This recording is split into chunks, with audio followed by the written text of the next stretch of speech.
Truth matters. Honor, honor, honor, family, honor, honor.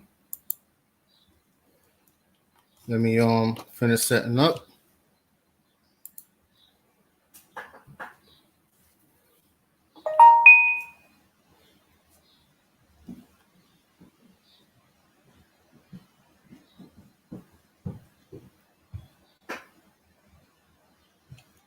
Give me 1 second. Let's finish setting up, and then we'll get into it. We're definitely going to get into some stuff right now. Definitely, that's for sure. Well, let me state my disclaimer. This is Dartman XTV. I am an Arawak American. In colonial terms, what they call an Arawak. Okay, we have to put that out there and make sure that that is straight out there, live and direct. All right. With that being said, I say peace, love, light to you all, to all that is watching, to all that is joining the chat. Hope all is well with you guys. Hope you guys have been keeping up with your research, your studies. Hope your family members are doing well. And I just, just wish nothing but love and prosperity for you all, and that you all are staying safe throughout these times and is getting right. Okay. And when I say get right, y'all know what I mean. Arm yourself with this knowledge, know who you are. Okay. I had a very long conversation this morning with my grandmother, getting more of the family history. And speaking to her, when I was doing my genealogy, I remembered coming across some names, but I ignored those names because I was only focused on a set of names because I thought that I had no relations with those names. So speaking with my grandmother, and when she started calling those names, I said, yo, mama, I came across these names. And she was like, where did you came across those? I ignored it because I didn't know that they had any form of ties to us. And she started letting me know that, yes, those names are our names, that people came on the island and was stealing our names. And that those names are particular names that were only in a certain region of the island and in other islands in certain regions of the other islands. And that outsiders will come and take those names. And I sort of let her know that historically, what I started finding historically was they were taking the names because they were stealing land and inheritance. And to find out that she did not know this, because there's lands, she has lands back home where she still has descendants on those lands, but she's distant from them because she's been on the mainland for a while now. Because my aunt and my mother, my aunt has her here so that she can be taken care of better. So when I told her that I'm digging more into the family history because I'm coming across lands and this and that, and I want to be able to secure the land so that the government and other alien entities who are posing as if they are us and erasing our history are trying to steal these lands and to dislocate the people. I want to be able to secure the land. But her thing was, oh, nobody's going to go up there because she thinks that parts of the land has no value. So I had to break down to her like, yes. I said, even the parts that they let their goats and the cows and the animals graze upon, it has value because the foreigners and people who are acting like they are us are writing us out of history, and they're coming and they're confiscating those lands from the original inhabitants because they stayed so isolated up in the mountains and in certain areas for so many years that they stayed out of the business of the corporate government affairs. They thought it had nothing to do with them, not knowing that now if they don't go out there and make a public declaration that they are still here and that the land is theirs, that the land are being put up to be vacant, and other imposters are coming to act as if they are us and claiming the land and kicking them off the land, which makes them homeless. When they go homeless, they turn to crimes. When they turn to crimes, they're going to end up dead or in prison. Write you out the history books.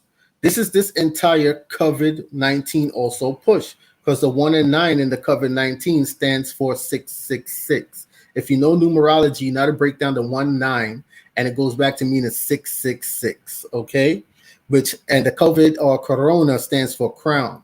So what's happening is the English crown is making their last push to confiscate and push a eugenics on not anybody, but the original, the descendants of the original inhabitants of the Americas and all land masses where you are descendants of the originals, the first ones. Okay, this is what's happening. Honor, brother American Arawaks. Honor to you, honor. Now, Big up, go ahead. big up the chat. Yeah, I just hear, listening to what you're saying now. It's absolutely right, and that's why you people on here should be really focusing your family, your bloodline. Just focus on that. You know what I'm saying?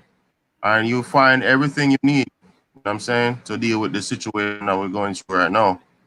And we also decided that we're going to have to step up our game because this is a Taino's resurgent movement and it's very dangerous. These people are not us. They're posing as us, but they are not us because we are Arawak people. Okay, we are the Arawak. We speak before colonization was Arawakan empire. This Taino is an offshoot of I don't know where from Puerto Rico. I don't know what is it, but it's what it's do is riding on our backs. You know what I'm saying, on the Arawak backs, and then they put us in the back. When I'm doing any like articles about us, they tend to put the Arawak on the back burner, but they still will mention the Arawak, but they say used to no are once known as. So what happened if you're descendant if you're a descendant or ascendant from us, then why is it that you're saying oh, you're a Taino and not an Arawak? What makes you different? Here's the difference, So bro. I'm gonna tell you the difference right now because they say it all the time when they're doing their live interviews.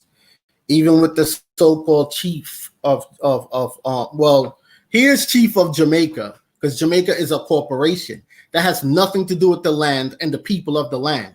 Okay, Xamaica or Xamaica is the land.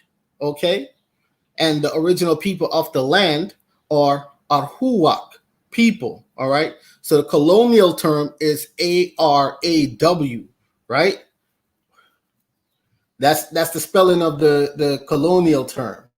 AK, Arawak, Arawak, right? But it's Ahuak, all right? That is the spelling. And the reason why they changed the name was to cause confusion, okay? Because when certain islands were being inhabited by foreigners and the demographic of the genetics was being bred out, they started changing the names. They started distancing, right? So they'll keep the closest to the original spelling of the name and the darker hue of islands, the one that defeated them during the colonial wars when the British and the Spaniards were coming to try to take over the Americas. The darker hue places that defeated them, that gave them a good fight, a run for their money, they renamed them to the colonial term as Arawak with the Araw. Because every time they wrote it in history, they wrote that these people are extinct or once extinct or used to be and so on. And this is how they refer to us as, but we are Ahuak and we are still here. We are not Taino. Okay? They say Taino is an Arawak word, means honorable. Yes, we are honorable people, but we are of the Arawakan creed. We are of the Hahuwakan creed. We are of the Hawak nation. Xamaica, or Xamaica, as some will call it, has no Taino chief. And we are rebuting that false claim as to saying that we have a Taino chief. We are not Taino. That is not us. Tainos I'm not saying that we are not intermixed. I would be lying if I said that there are those who are intermixed, but the ones who are pushing this Taino agenda, they're pushing it from their colonizing ancestors' standpoint. Two, yeah, ever heard of this saying where The Spanish people like to put what they call the black grandmother in the closet while everybody else who is pale of skin comes forth and take the family picture. But the grandmother's behind it, it got the closet door cracked open and she's looking. That's what they're doing to us.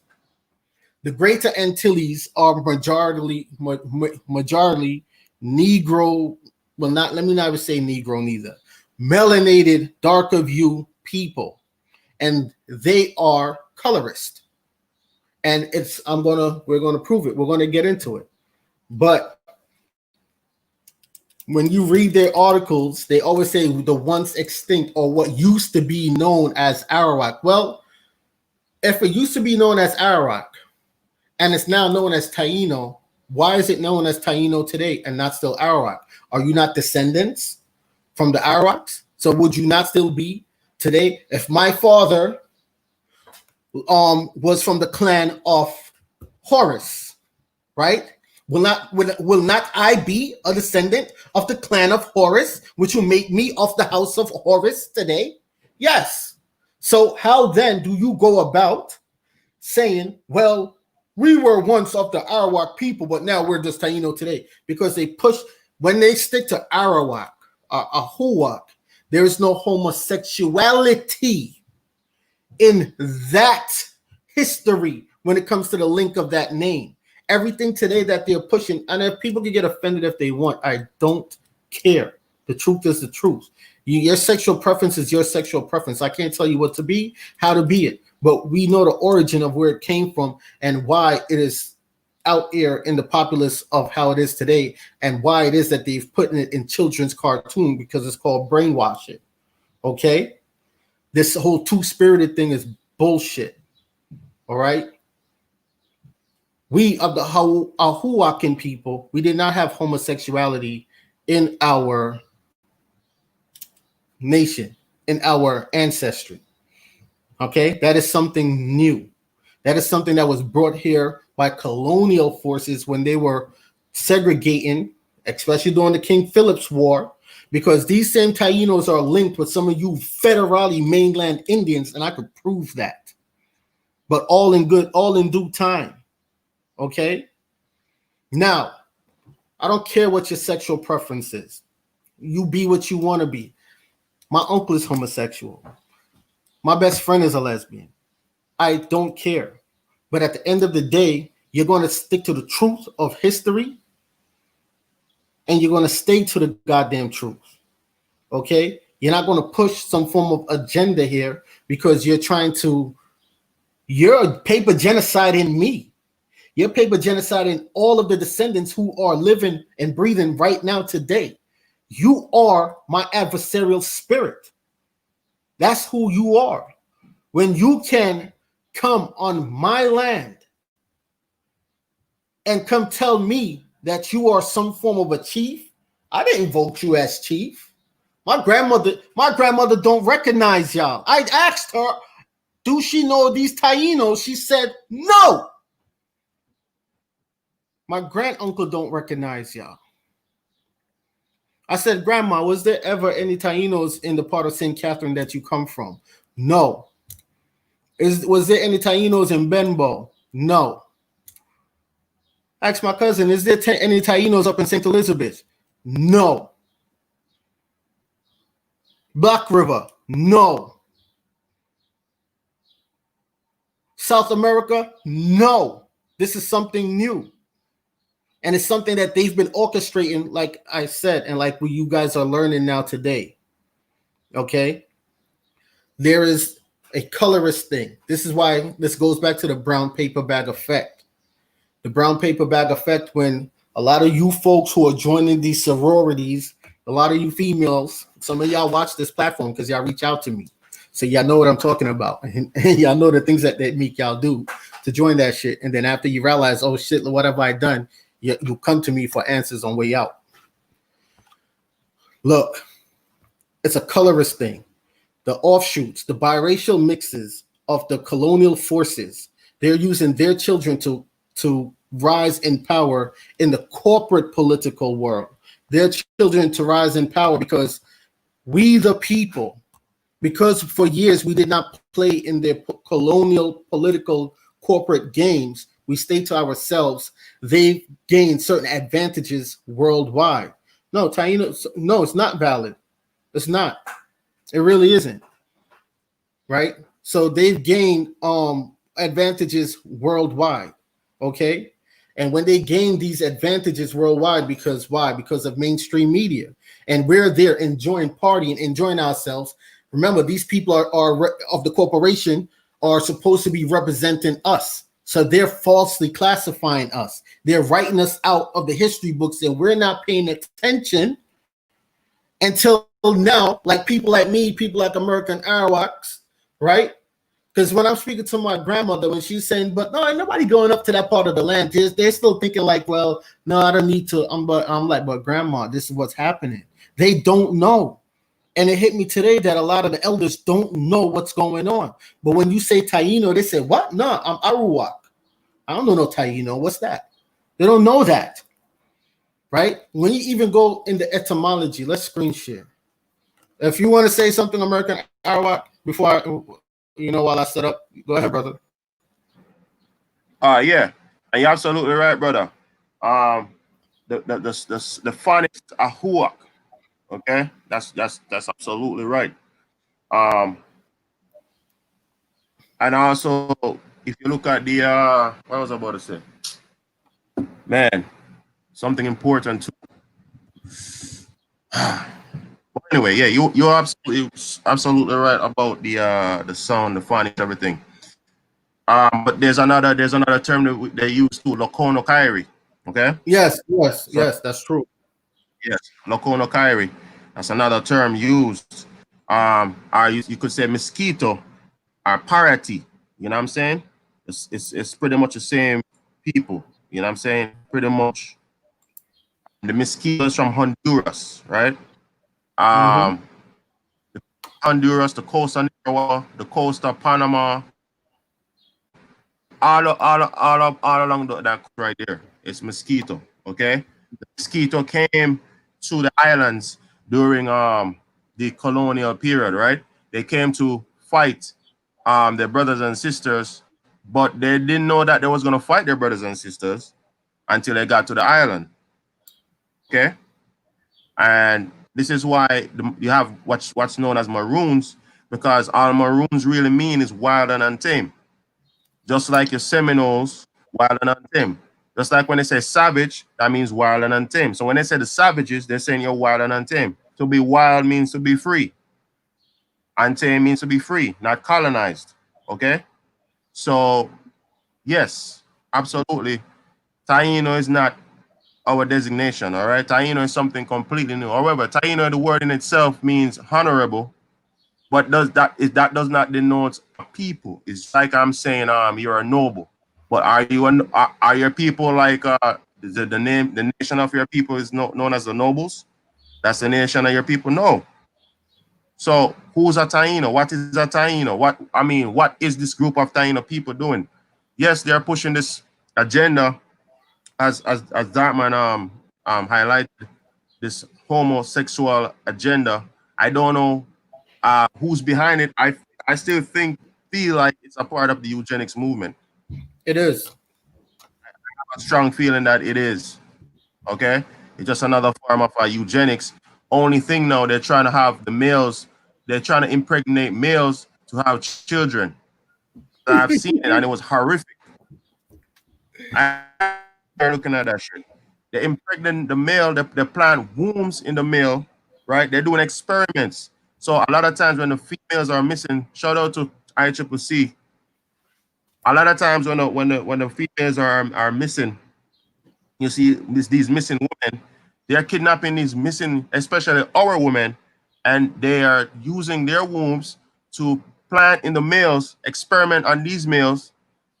These males having pushing out fetuses through their whatever, you know what I'm saying?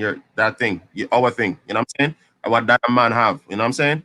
But yes, it's a big experiment going on. It's another arm of the eugenics movement, and yes, it's an attack on our females, our women, the mothers. You got to understand that this goes back beyond the Hitler regime. The Hitler regime was just picking up up where their ancestors left off. If you look at I want y'all to pay attention. When y'all look at every aspect of the world, all over the world, where there were once darker view people and they're no more, ask yourself what happened to them. Where are they? Huh?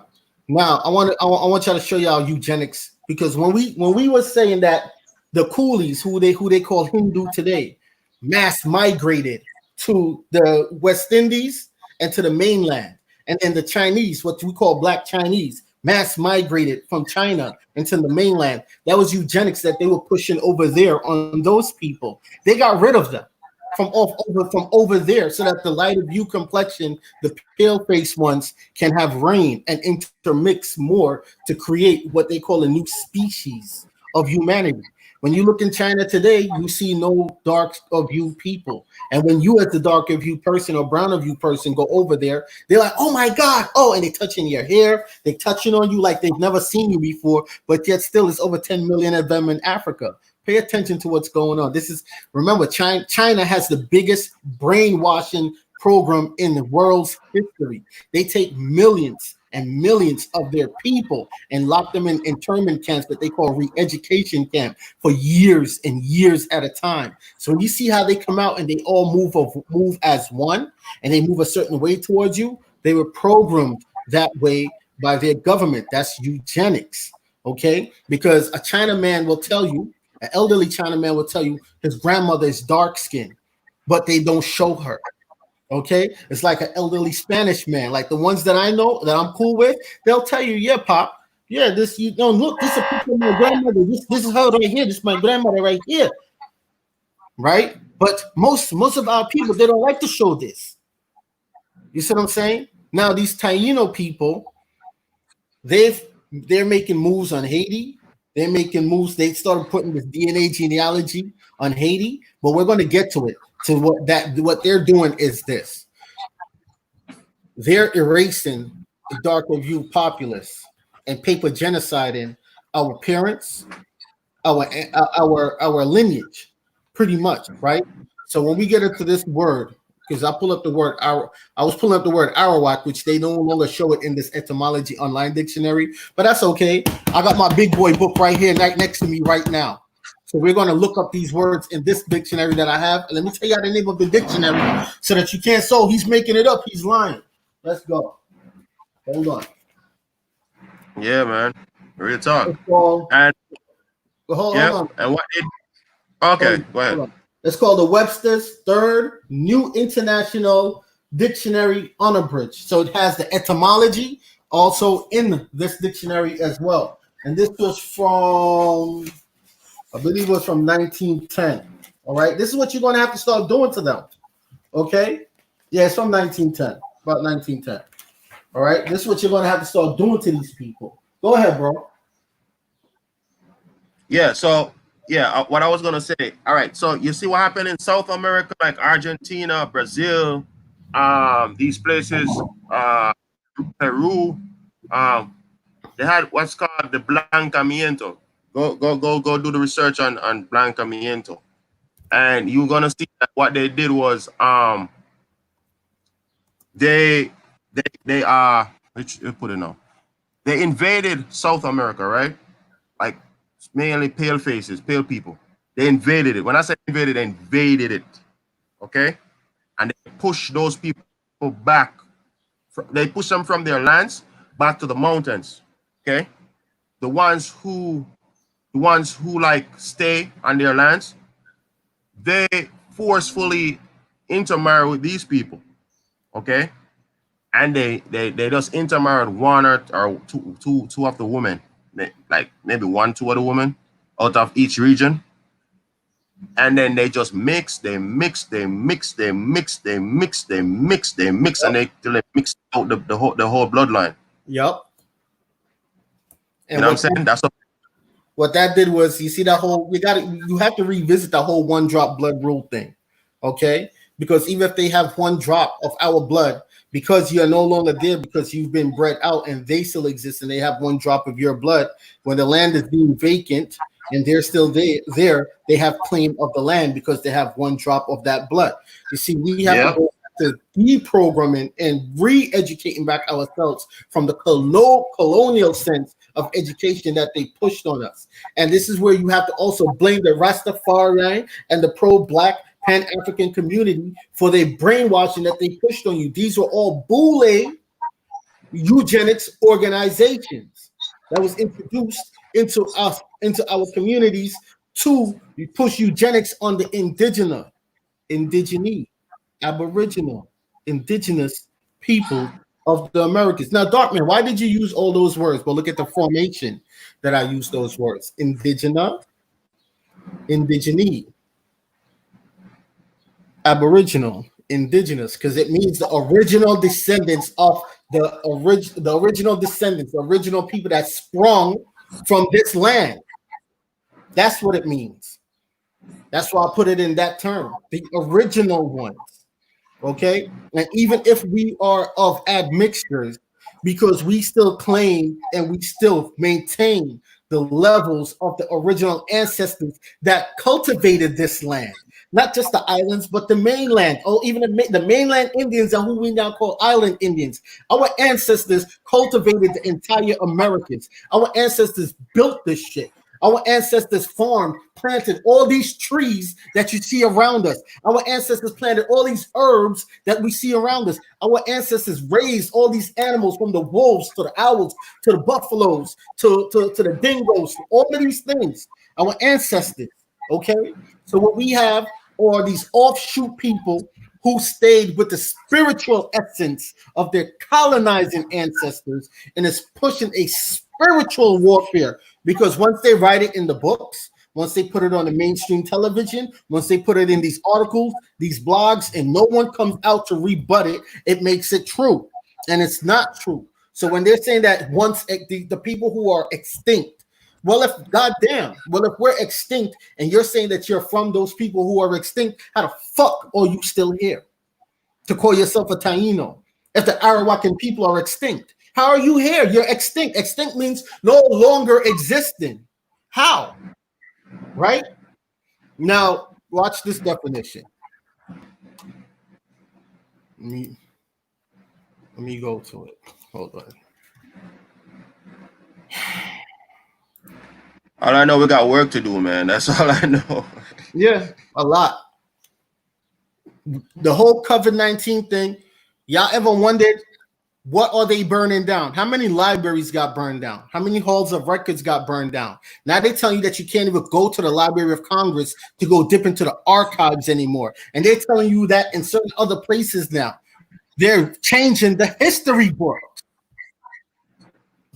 Look, I tried to type in Arawak and Arawakan came up, right? Now watch this. So it says language group, formerly widespread in the West Indies. It says language group, right? This is why you can't sometimes trust this website. But we're going to show you that this website is foolish anyway. And watch this. I'm going to show you that it's a race thing, and y'all think that I'm bullshitting. Look at this. Slave, black, master, self, racist, woman. Come on. Science, eugenics, science. Okay? Come on. The trending words that go with it. Now, watch this. Arawakan, language group formerly widespread in the West Indies and South America, formerly, right? 1910, from the self-designation of the Arawak people and continental South America. They were identical with or closely related to the natives whom Columbus encountered on the islands. What islands? Who were historically called Taino. But Columbus's very own captain's log don't mention nothing of a Taino in it. Okay? It mentions nothing of the sort. All right. And now we know, when we're studying the true history of Columbus, that he was what they call Negro. All right. Yep. His wife, yep. Negro. Okay.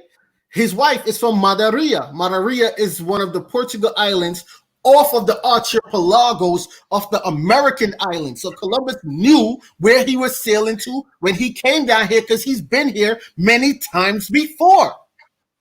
So they were discovering a new world. Okay. Now let's go to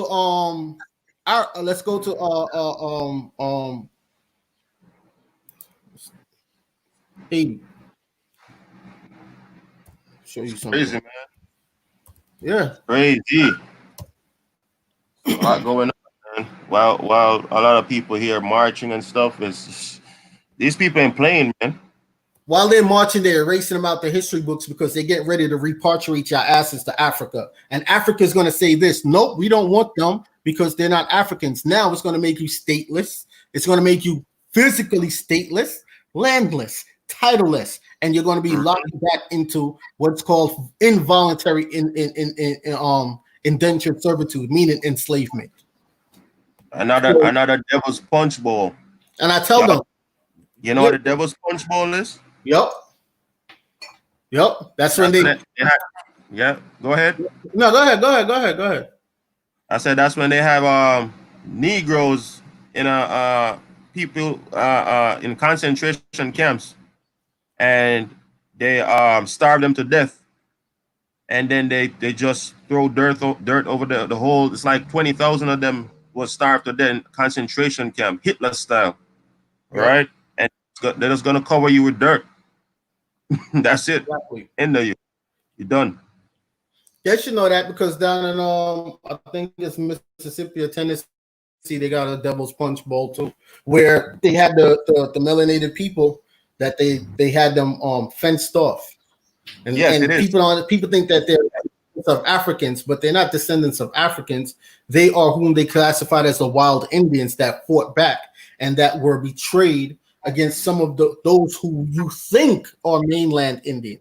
But that's something that we're going to get into to show how deep the infiltration of our tribes have been so meticulously done. Okay? Some of these folks that's in your tribes, they're not you. All right? And they'll show themselves. That's true. Okay? So when those people were locked into that Devil's Punch Bowl, this is why they don't eat the peaches of that land. Of that particular region, they don't eat the peaches. You pluck a peach and ask a Caucasian to eat it, he will never eat it. You know why? Because he knows what happened there. All right, and the Caucasian himself told you, "Where I'm not eating that. I'm not eating that peach," because they know what happened. They starved those people to death, women, men, children. Okay, so when I see y'all playing this game with this feminist shit, I just laugh. Because I'm like, yo, and I see y'all playing this game with this manosphere, talking about this and that, and y'all going against each other. I laugh because I'm like, look at this. When they were genociding you, it was all of y'all together down to even the babies with you. And here you go against each other. And you're playing now in your own genocide. Okay? In your own genocide. You're playing this game. But anyway, let's get into this. Look at Arawak. Look at Haiti. Haiti. From Arawak, Haiti, land of mountains, and probably originally the name of the whole island. Haitian, related Haitian. The whole island, which the island is called Quisqueya. Which Quisqueya. Those who are on the Dominican Republic side, those are colonizers. Mm-hmm. And they split the island in half on a map, because the island is one. On a map, they split the island in half on a map, and all of the darker view people they pushed over to one side. Now today they realize, oh shit, all the gold and diamonds and gold, diamonds, iridium, platinum, all of this that side that the Haitians are on, and that's the most poverty side of the island. That's crazy. That's because you're not understanding what's happening. These people have you on a strong spiritual warfare. Spiritual. When they're claiming the artifacts of your ancestors, they're doing spiritual suppression on those artifacts, which suppresses your ancestors. Before anything happens in the physical, it has to take place in the spiritual. You see, like how we're here trying to guard the history of our people. We're here trying to protect the history of our people. And when I say our people, I'm talking about all of the West, all of the Indians of the West. This is the Western Hemisphere. So the entire Americas are West Indian people. Okay? So when we're saying we're guarding this and we're protecting it, the ancestors are trying to do the same in the spiritual realm, because what happens in the spiritual realm then trickles on down into the physical. All right. So if they're fighting in the spiritual and we're fighting in the physical, they need help. So while these folks are also playing a spiritual warfare here in the physical, what are you doing? You're marching, you're protesting, and then you took on the version of their religion, not knowing that you are oppressing your ancestors. Right?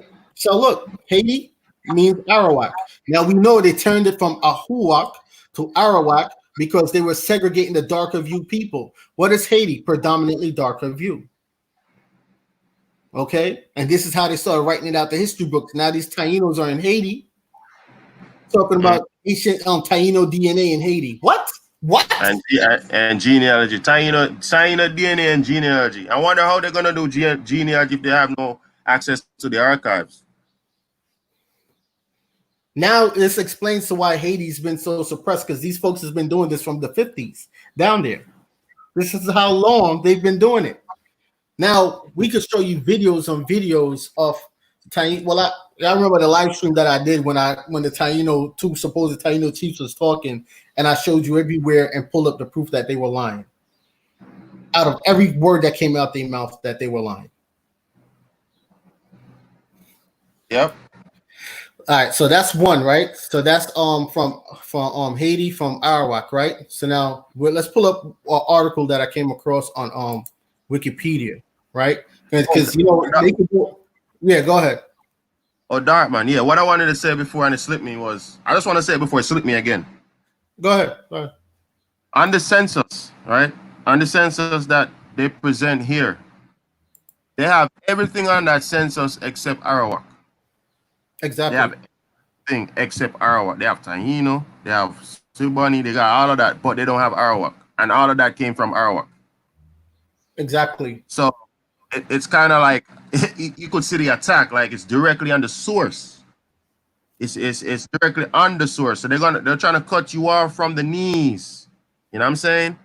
So when they cut you from the knees now, when time come, and this is why these federal recognized tribes would always be oppressed, because when time come, they can't go back to their roots because they cut you from your knees. Your knees gone. Yep. You have nothing to stand on.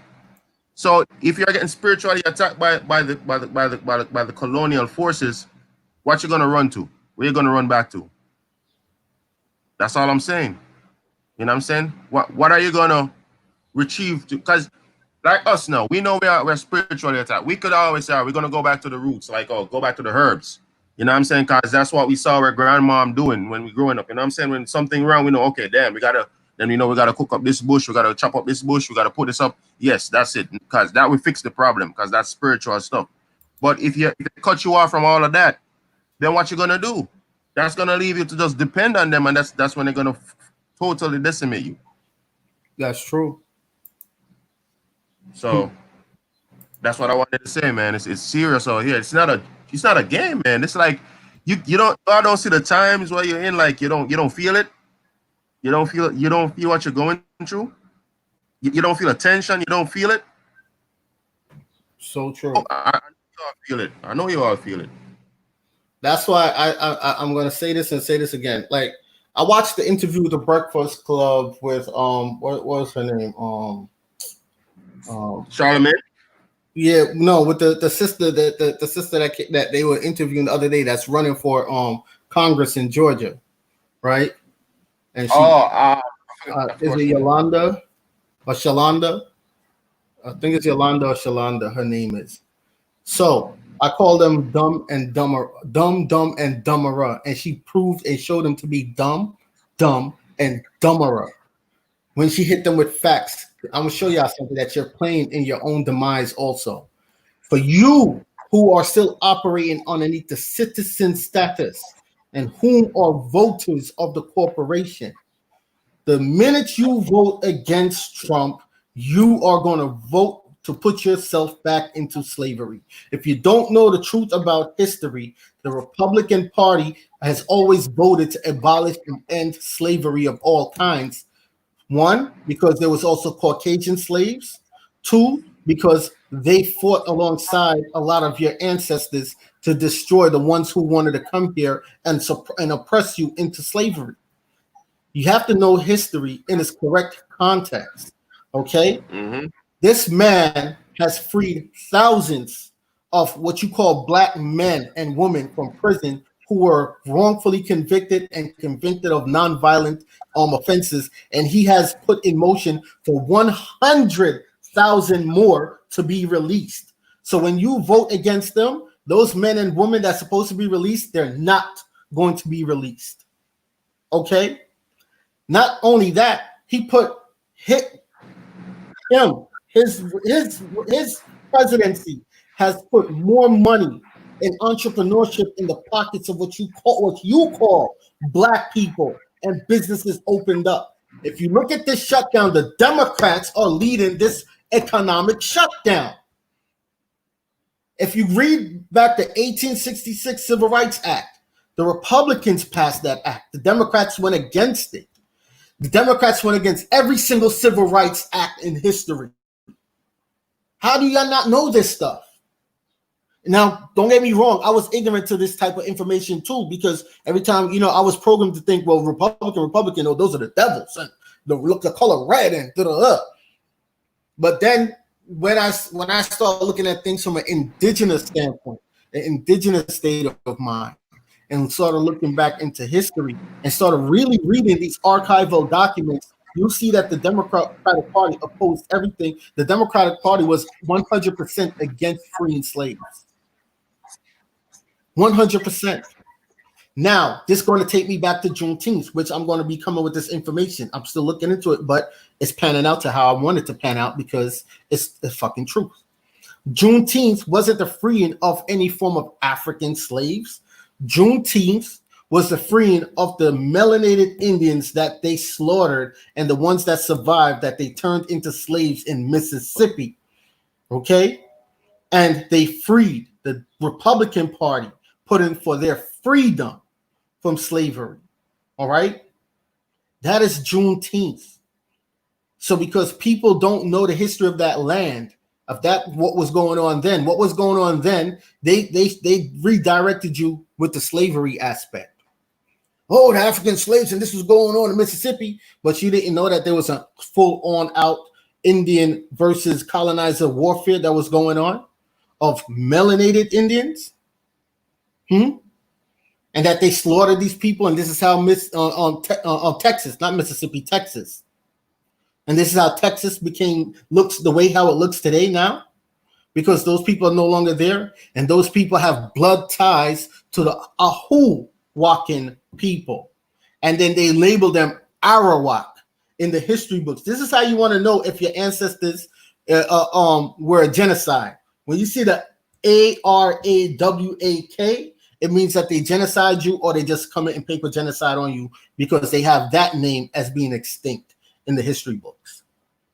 Okay? And if you want to know if the mainland Indians have any relations with those names, all right, with the Ahuacan people, you have to extensively research the Ahuacan Empire to see how vast and how huge that shit was. It covered damn near the entire Americas. It went down into Texas, the Floridas, the Louisianas, the Carolinas. Okay? You see them talk about, Chicago, and 90 people. They said 90 people just got shot up the other day in Chicago. How many died? And they always showcase the little baby boy or girl. Right? But yet still no one knows who done it. Show me the 90-something bodies. I don't want to see one body going in I'm going to keep saying this. Don't show me one body going in a stretcher. God damn it. Even if it's the kid on the street, show me that shit. Show me all them bodies. Show me everybody that's been shot up. Show me. Otherwise, from that, shut the up, sit down, and take a back seat and stop the propaganda lies. And if it's not a lie, why can't you find these murderers that keep getting away by the thousands every year? Because you're murdering these people. It's called eugenics. They need to lighten out the population. Why? Because you see what they said in the etymology of Haiti? Arawak. Chicago is founded by Haitians. That means that's Arawak people. Okay? Now watch this article here that these Tainos interfered with, because this is Wikipedia. Anyone could create an account and go in and alter the article. Okay? But just show you how evil these people are. Look, the Arawak are a group of indigenous peoples. And look, they put indigenous people of South America, but look at the picture that comes up. These fake as hell Eskimoans that also stole 45 million acres of land in the Alaskas that belonged to a lot of the mainland Indians. Okay? Give me a second, y'all. I got a very important call that's coming in. I've been waiting for this call for 3 days. Give me 1 second, y'all. This is very important. Okay?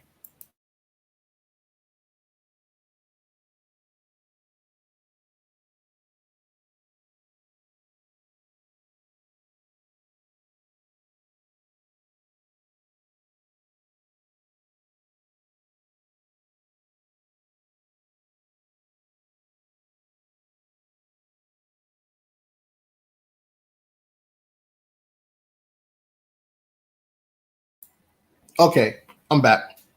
So, yeah. So now look at what this article is saying. Remember, it labels Haiti as Arawaks, the Haitians as Arawak, which if you type in Dance of the Arawak in Haiti, you'll see the Haitians in the hundreds in their Indian attire, the Indian dress wear, doing the parade on the Dominican Republic side of the island. They know who these people are, and this Taino thing is genocide. Genocide. All right? Now watch this with their, God damn it, where's the article? Hold on, let me get back to it. It's on my screen. I clicked off of it. Okay, here we go. Arawak. The Arawak are a group of indigenous peoples of South America. And again, they show these snow cone people. And of the Caribbean. Specifically, the term Arawak has been applied at various times to the Locono, that's true, of South America and the Taino. That's not true. And I'm gonna show you how it's not true, because they in other articles, they're gonna who historically lived in the Greater Antilles. You see that? The Greater Antilles, who they once called Arawak people, are Ahuacan. Then they labeled them Arawak. Now they're saying Tainos who lived in the Greater Antilles. So they're writing you out. Now Haiti is in the Greater Antilles.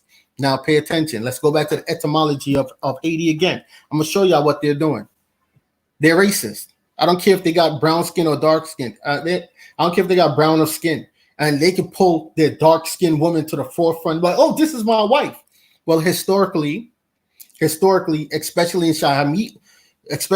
Xamaica, which they call Xamaica, right? Especially there on corporate paper that they now call Jamaica. Back in the day, the men used to take on the woman's name. Okay? That's a fact. All people have to do is do the actual research. All right? The men used to take on the woman's name. So when you see them, everything is spiritual and ancestral. You stop operating in the spiritual sense. You stop operating in the ancestral sense, because you have been disassembled from your ancestry. These people know what's up. So when you see them pull forth a darker view wife and push her all up in front of the camera holding the baby, okay, that's because they know the spiritual context of what that means. They know the ancestral context of what that means. That the men took on the woman's name, and that the woman was the land, Mama Earth, Mother. Okay, so it's spiritual. This is why they will take on the darker view female. It don't mean that they like her. This is why you see a lot of these high profile other ethnic group people marrying darker view females, because they understand that it gives them that hold to the land. They get it. You don't get it. Now, yes. Just had to put co-worker up on knowledge yesterday that there was no original Taino. Yes, that's true. And yes, the land is called Quisqueya, which they now call Haiti, right? Only Arawak. And the reason why they spell it that way, Arawak, because they're writing you out the history books. This is why they separate the West Indies from the Americas. They try to separate it from the Americas, but when you look at the maps, it is they are American islands. Okay, now pay attention, right?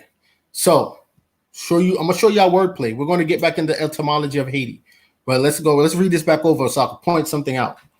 The Arawak, a group of indigenous peoples of South America and the Caribbean. Specifically, the term Arawak has been applied at various times to the Lokono of South America and the Taino, and the Lokono still will tell you today that they're Arawaks. Okay? And the Taino, who historically lived in the Greater Antilles. Now, let's go back to the etymology. Right? Let's type it in here. Let's put it up in here.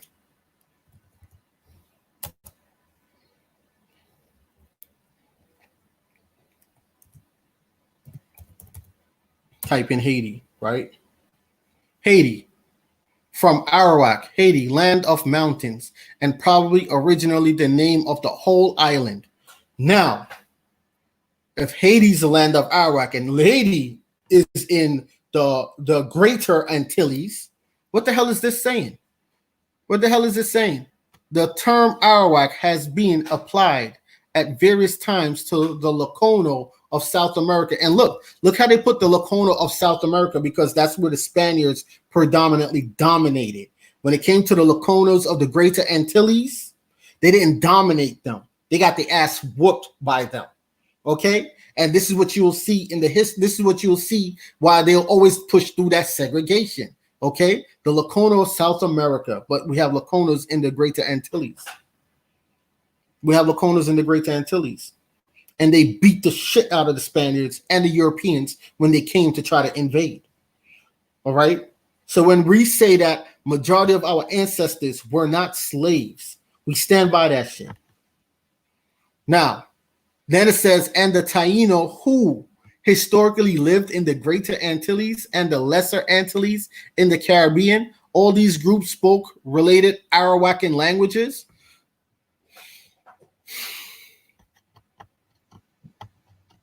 But when you look up the etymology of Haiti, it's saying Arawak. It didn't say Taino.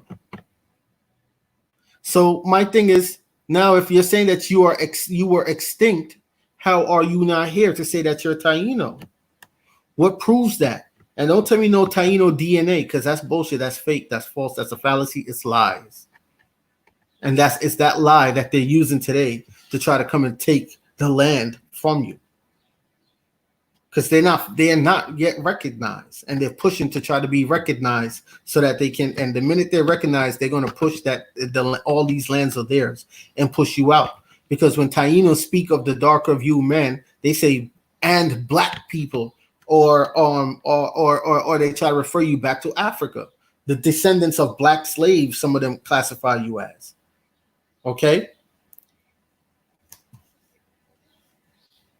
So let's get into this down here. Wait, Arawak, you still there? Or did he drop out?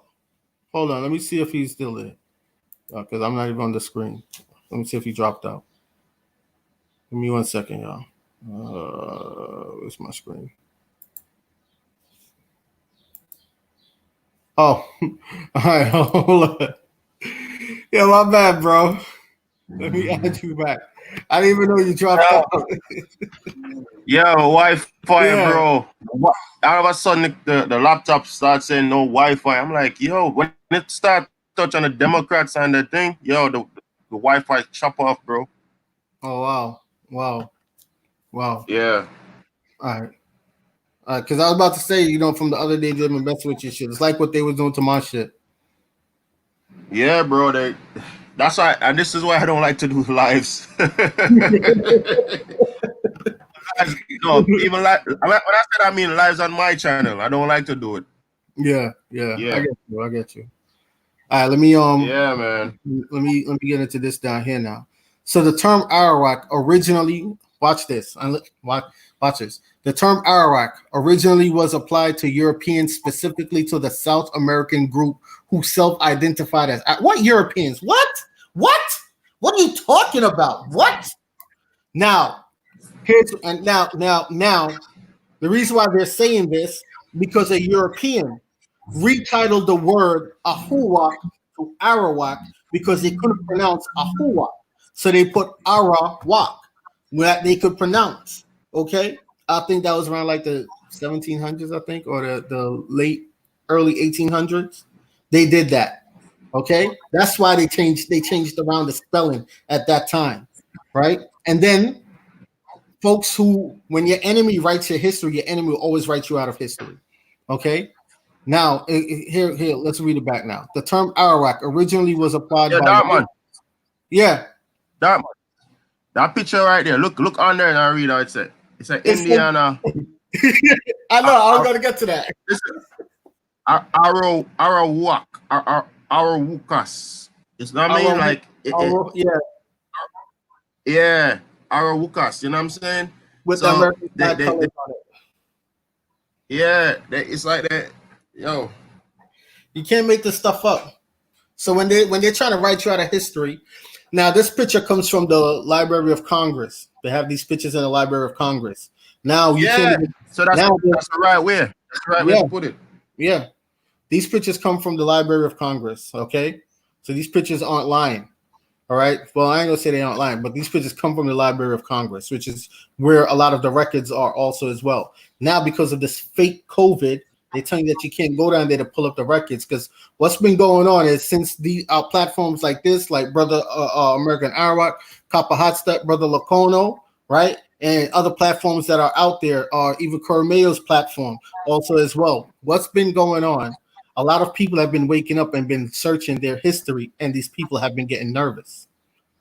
Okay, I can't tell you what to do, but they're not vaccinating me. All right, especially with no experimental vaccine. But anyway, all right, man. Yeah, brother. All right, check this out. If I and you, right? If I and the I, so I said I and the I, which is may I refer to you. I and I is I, yeah.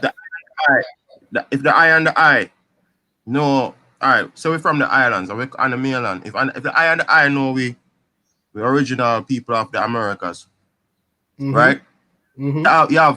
You have 20,000 more like the I and the I. And we wake up and realize, damn, hold on. Then if we are Americans by birthright, by just sanguineous, by right of soil, then why is it we need green card? Why is it we need immigration? You know what I'm saying? And then it goes start ringing up like, what the fuck? You know what I'm saying? Exactly. So now it's crazy. So them get nervous. Now to show you how deep this is, right? The Jamaican corporate government is now passing things where you have to declare your nationality before you could also come back to the land that's called Xamaica or Xamaica. Okay, so now they're asking for nationality. All right, which these Tainos are down there started opening schools teaching our children that they're Taino. You hear this? That they're Taino, because they knew that the census was going to come where they were going to leave off the Ahuwak and put Taino. Now, even in the Taino's own writings, their falsified writings, when they're writing themselves into the history books, they're telling you about the Arawak and that the Arawak came from when it was also the Ahuwak. Why wasn't that on the census? Why wasn't the Ahuwak on the census if you still say the Ahuwak still exists today? Why wasn't it? But Taino was. Because they're writing you out of the history books. Okay? They laid up so many traps for you. You partake in the census, it's locking you back underneath a corporate status. You don't go and declare who you are and put it out there in the public record through the post office, however you want to do it. But if you don't put it through these heads of states, no one is going to know that you're still here. Even though they know, because it's not on paper, they're going to act like, oh, we didn't know. Oh, and then they're going to come and take you off your land and give it to these Tainos. This is how the Native Americans got over 150 million acres. That's land theft. But none of you claimed those 150 million acres because you were too busy being brainwashed to be Pan-Africans and descendants of African slaves. This is the truth of what's happening. You've been played on a major level. And the day you wake up and realize that these Boule Negroes in the Pan-African community have been purposefully misleading you, it's going to be all hell to pay. So they're securing themselves now by shutting you down. 6 feet apart. So it's called social distancing. Yep. Social distancing. Exactly. But you can't touch each other. Social distancing is supposed to be something of words. So how is social distancing to be 6 feet apart? Shouldn't that be physical distancing? And you know where I got that from? A friend of mine. Me and her was having a conversation, and she was breaking it down to me that way. Look, man, if you don't wake up, and I'm telling you, for those who are still playing in this corporate game, this corporation system, the minute you get that, what you call him, the orange orangutan, the minute you vote him out of office, them Democrats is going to murder you openly. This is why he's saying, oh, we're going to slow down the testing. Why is he saying we're going to slow down the testing? Because he knows what is coming for you. We always, we as a community always said, don't trust the CDC. And now you're going to trust the CDC? They said the virus is airborne. God damn it, if it's airborne, you all have it. You think they caught it? Oh, no, Dark Man. They caught it just in time before I got it. That's why I got to wear a mask. Oh, but they're saying that it's rising now. Oh, really? You think that the excuse that they have that it's rising because you wore a mask and you was breathing in your own carbon monoxide, causing you to have respiratory issues? And if the virus is said that it causes respiratory issues and you don't have the virus because you have respiratory issues for wearing that fucking mask all day, they're going to label you with COVID, put you in a ventilator, which is going to end up in your apparent death. It's not rocket science, people. The reason why they social distance you and slap a curfew on you so that you can't go down to the governor's mansion, the mayor's hall, when they're doing these live streams to tell you, well, this is a briefing on COVID, where you could go and say to your governor, do you swear on the oath that you took to the Constitution that what you're saying about COVID is 100% truth, and that the mask that we wear can stop COVID, and that the mask causes no harm to us? You're not doing that. God damn it. You ain't doing that. It's airborne. The fuck? That's why I look at people like, yo, when they look at me like, oh, you're not wearing a mask, Negro's airborne. It's airborne. So you open the door to your front door, right? So the air from outside goes inside your house, right? It's hot. You open your window, the air from outside goes through your window, right? You're turning on the AC. Your AC has vents that's sucking air from also outside. So you're breathing in the fucking virus. Dr. Fauci had it. Dr. Fauci had it. Is he going to give his entire family the vaccine? No. Cuomo's brother had it, right? Is he going to give his entire family the vaccine, even including himself? No. Is he are they social distancing? No, they're not. Bro, this is go ahead. Didn't you send me a video, right? That Italy was saying it was a bacteria, not a virus. And I have medical people, my family, and when they started going into the records at their job at the hospitals, it is a bacteria. It's a and pay attention. It's a bacteria that causes clots. It causes clots in the body. Now, this isn't nothing new, because that's what my father died from 6 years ago.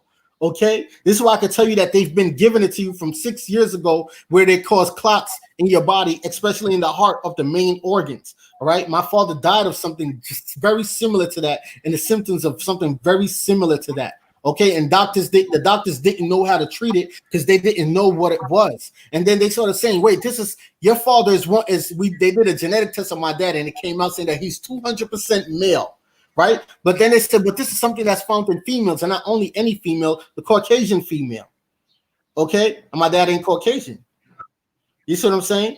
And then they didn't know how to treat it. They brought in experts from Europe to come see my dad. They brought in experts from the Middle East. They brought experts from India to come see my dad before he passed. All right.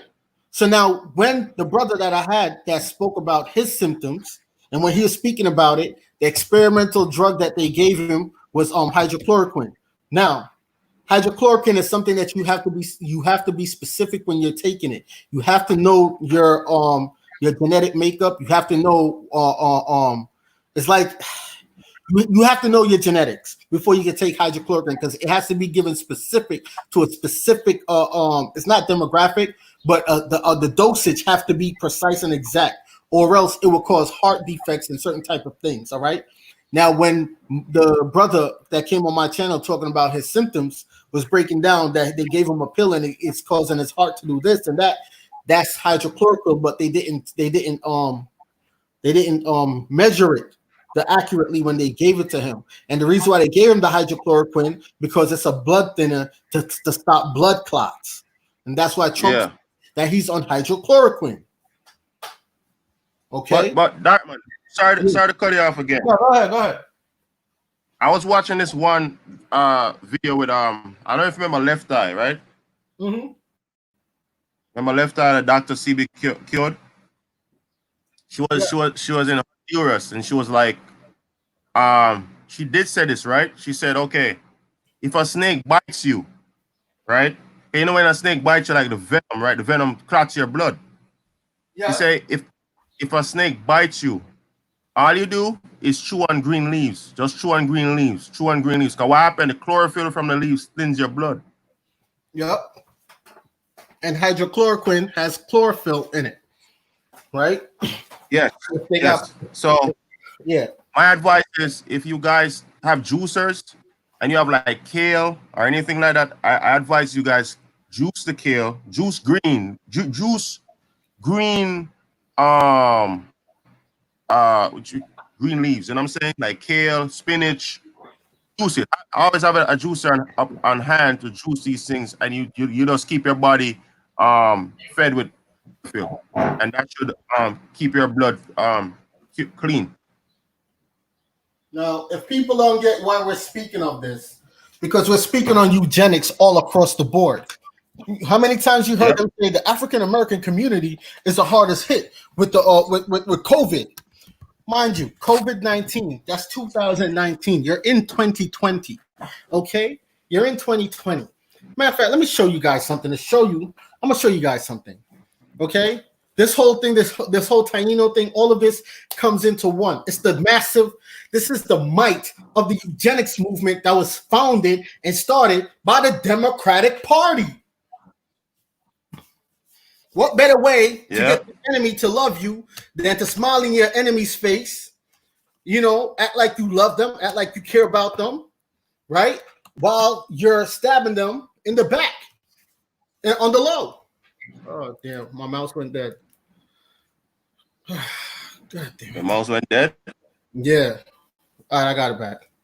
What you use? A wireless mouse? It's been chipping out from the other day, but I don't know. It's brand new. This one is new. All right. So what was I going to figure out? I was going to show them something. Damn. It slipped my mind. It's about eugenics. All right. So the Democratic Party created eugenics, but there was something I was going to show you guys to lock this in, to sink this in. God damn it. It will come back to me. All right. It will come back to me. But the whole thing, the whole Taino movement, the whole eugenics movement, they're all one push, one movement. Okay? And what it is, it's a lightening out. It's a lightening out of the darker view people. All right? I'm not saying I'm the darkest person in the world. Trust me, I'm not. All right? My mother is not dark of skin. My mother is brown. My grandmother is dark. My father is dark. My grandfather is dark. My father's mother is brown. Okay, my grandfather's mother is dark skinned. She's from Honduras. So not only am I of Xamaican descent, I'm of Honduran descent, which is the Mosquito people. Okay, so when I'm telling you that this is what's going on throughout the Americas, this is it. It's not about, you got a problem with biracial. No, I don't. I have a problem with corrupted ones who have inherited and is projecting the vicious evil spirit of their colonizing ancestors to genocide me, who claim to be of God damn it, whoops, I was just about to say, who claim to be of the true source of the ancestors of this soil. And I'm not going to turn my back on them because they laid this foundation for I to be here, for us to be here. Okay? So I don't get it. Why can't you just come and say, hey, yes, we have this bloodline in us, but we also have the European Caucasian bloodline in us, or we also have the European Negro bloodline in us, because a lot of these folks who look like us, they're not us. Okay? And that's the reality of it. There's folks that got claim lands and claim this. And when you realize the history, the true history of slavery, you're going to realize that the Negro owned slaves, which were Caucasian and Negro slaves, the Caucasian owned slaves, which were Caucasian and Negro slaves, Chinese slaves, coolie slaves, who they call Hindu, because it was an indentured servitude system. What they call involuntary enslavement was involuntary indentured servitude, meaning they were sentenced to X amount of years to work on the plantation. But because a lot of them couldn't read, the plantation owner would extend the arrangement of the contract on them, thus locking them in. So they couldn't leave because they couldn't read. So they would be signing paperwork and signing themselves back into slavery. Yep. But people don't want to believe that. They rather believe that 200 million Negroes came over from Africa, and that's how you got Negroes in the Americas today. That's stupid. Oh, Brazil is predominantly Negro because those are all African descendants of slaves. Yes, sir. Can I get an amen? The African descendants of slaves came in, yeah, they brought them over in chains and shackles from Africa. Yeah, those are part of the Fulani people. Oh, look at them, sir. You sound stupid. Ashanti. Like, come on. Seriously, wake up, people. Those people always been there. When you go into the historical arc, that's why they burnt down that museum the other day in Brazil. They burning down your archival records around you, and you're not going around marching and protesting about that. You're not doing that. You're protesting about distractions. It's easy. You see, it's very easy for them now to like reconstruct the education system. Especially I know that the schools they put the schools off. Yep. It's easy to just do that reset, you know what I'm saying? And cut everything and start new. Now that you don't have records to go to verify what has been said. Now They're just gonna continue with the nonsense. Yep. Now let me point out something to y'all. I told y'all, watch these Jews, watch these Ashkenazis, because you're gonna have the ones who ain't with it, who's not a part of what's happening.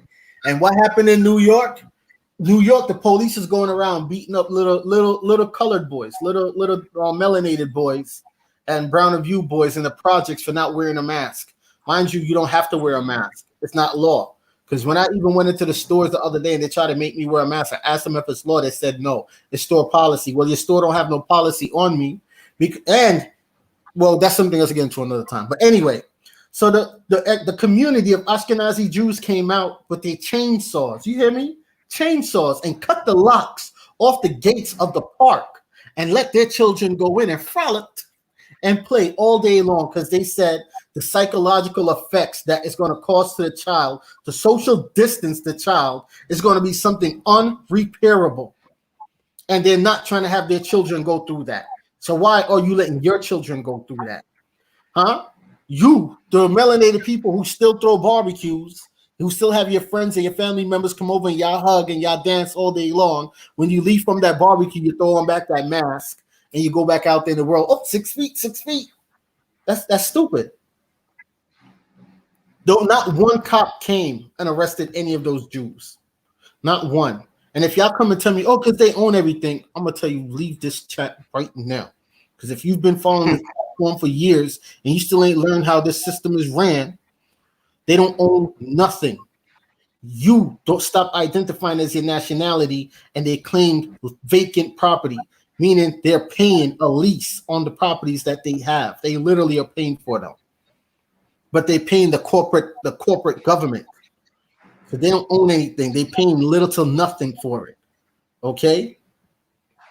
Nationality is why they did not put hands on those Ashkenazis, because nationality, and they protected under the international laws, not just international laws, creators' laws, okay, ecclesiastic laws. So many different laws protect them.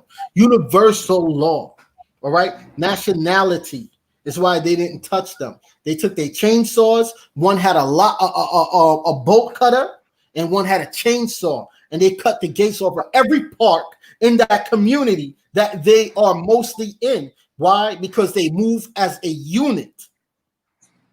They know they're on foreign land, so they move in mass numbers so that you can't say, oh, no, you're not a nationality, you're not a community. They move with their tribe members, their nation members. Thus, they're outside of the jurisdiction, if you're not understanding, of the municipality. They're outside of the jurisdiction of the New York Incorporated. That means Governor Cuomo can't tell them shit. That's why you don't hear Bellagio or Cuomo coming down on them, because ain't nothing he can do. And because they fund their elections. God damn it. And they were wearing masks when they was cutting those locks. So this is what you not properly identifying with your nationality causes you. It causes you your land. It causes you your freedom. You want to identify as African, they're setting you up for the biggest trap right now, because all of this census. Now the world is turned into a nationality system, a national system. You have to have proclaimed nationality in this world now today. And if you go and you say, well, I'm African American. No, I'm a black man. But the UNDRIP says it protects the human rights. And look, man, when you identify as black and African American, Pan-African, you're saying that you're nationless, you're stateless, you're landless, you belong nowhere, you have no ancestry. When you go and identify as African, you're going to end up like what happened to Mos Def when he was trapped and African wanted to come back home and couldn't come home for about 2 years. And instead of they sent him home, they sent his ass to France. Okay? So be careful for what you ask for. All these Rastafarians are talking about Mama Africa, but why aren't they there? We ask a Rastafarian, are you Arawak? They look at you like, where did you get that from? Hold up, who told you? Oh, shit. Yeah. Mama did say we're Arawak, but I is Rastafari because I feel it in I bones. Sound stupid. You went against your bloodline, your lineage, totally killed off hundreds, thousands of generations of ancestors the minute you said that. So a Rastaman can't come to me and tell me nothing about ancestry and spirituality and believe in the spirits. Negro, your ancestral spirits ain't following you. You turned your back on them. So you can't tell me nothing about spirituality and the herbs. You can't tell me nothing. Yeah. Go ahead, brother. Out, man. They're trying to wipe you out. That's why they have new groups like Taino. What's the other one? The Native Americans. All these made up groups that's popping up all of a sudden. They're like the what you call the gray area, and I'm yeah. Now, the ace card. Yeah.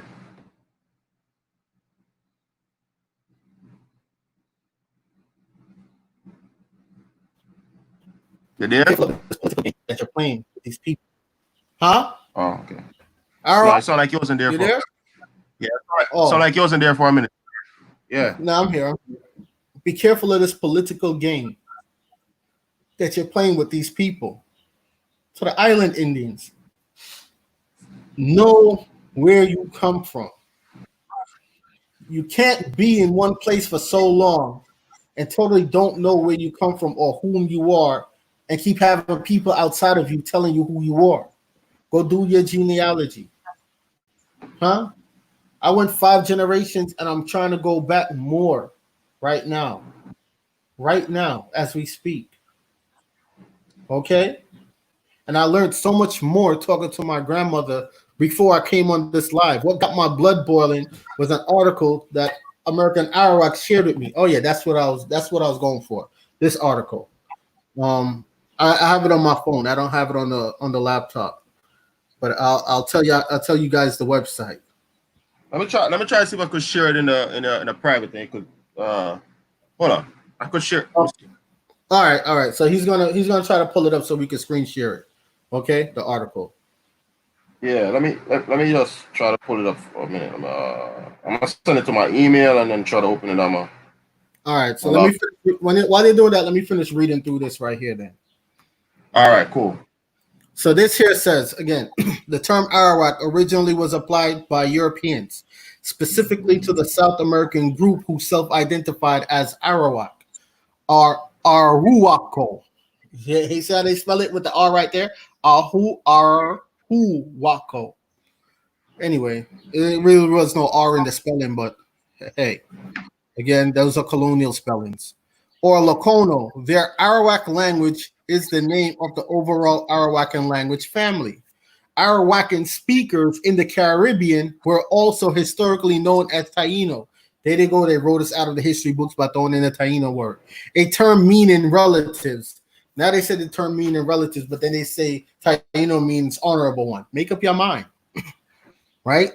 The Spanish assumed some islanders used this term to distinguish their group from the neighboring island Caribs. That's segregation.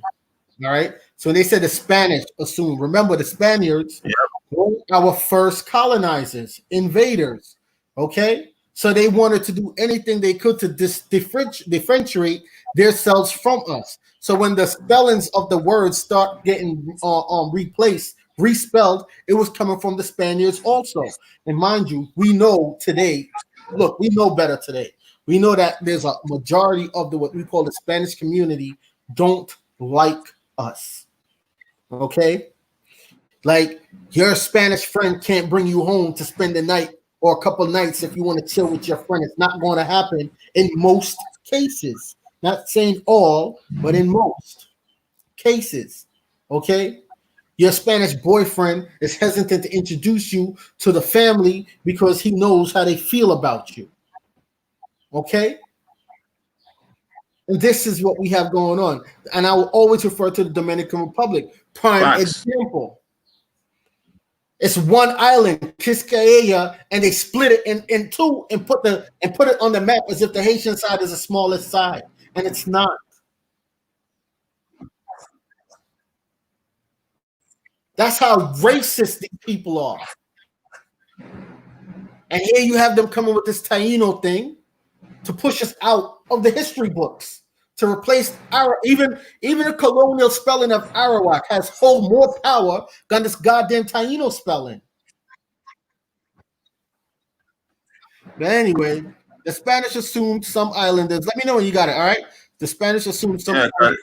You got it. All right. Let me finish this up now. The Spanish assumed some island.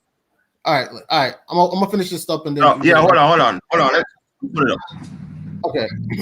The Spanish assumed some islanders used this term to distinguish their group from the neighboring island Caribs, because that's what they're doing today. This is why they segregate the Americas on the map. Okay, they'll say South America, right? Then they'll go to the Caribs or the West Indies, and they want to incorporate it into being America, right? Because they needed the melanated man and woman to believe that they're not a part of the Americans. Okay, but when you go and you talk to the UN members, when you go on World Atlas, when you pull up the old maps going from the 1400s coming up to the 1700s, it marks the Caribs, or what they call the West Indies, as North and Central America. And it's still like that today. So now you have to ask yourself, why is the government moving the way it is? Because the government is not your government for the people. The government is a corporation, a corporate entity. So it's not for you. And who holds power in the government? The descendants of the very same colonizers that try to invade you holds power in the government with their children. Even if they add mixed in with and their children are of a darker hue female, those fathers taught the child to carry on the agenda of the great grandfather. Thus, the child will use the corporate means and the military and the policy officers to suppress, oppress you, the original people of the land, while they're making corporate deals to steal the land out from underneath you with other colonizing corporations because they've made a pact to do so, to rule, to reign. Okay? Make you think you're the poor ones. You know how I feel every day knowing that Haiti has iridium that sells for $45 billion a ton, and they're telling you Haiti's one of the poorest fucking islands in the Americas. Call it a third world country, but Haiti sells their iridium for $45 billion a ton, and they have mountains of it. So who's getting all that money?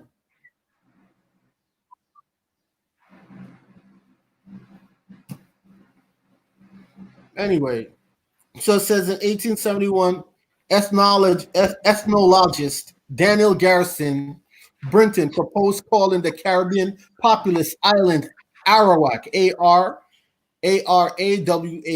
due to their cultural and linguistic similarities with the mainland Arawak. Because, like I said, see, a colonizer wouldn't know this. That's why when we came out telling you, look, we're the same people as the mainland Arawak people. We migrated from South America down into the Central and Northern Americas to the islands. So we intermixed along the way coming down. There's a lot of mainland tribes.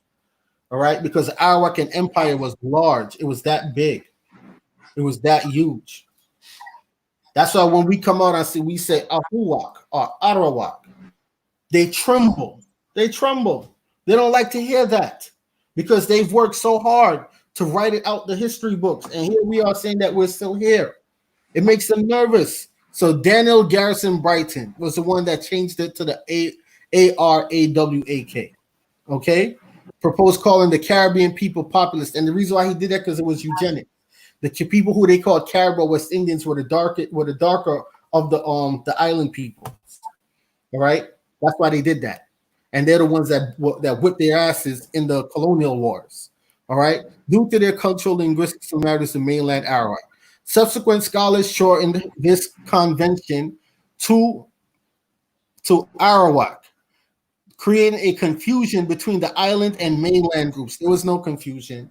We know who we are. We know where we came from.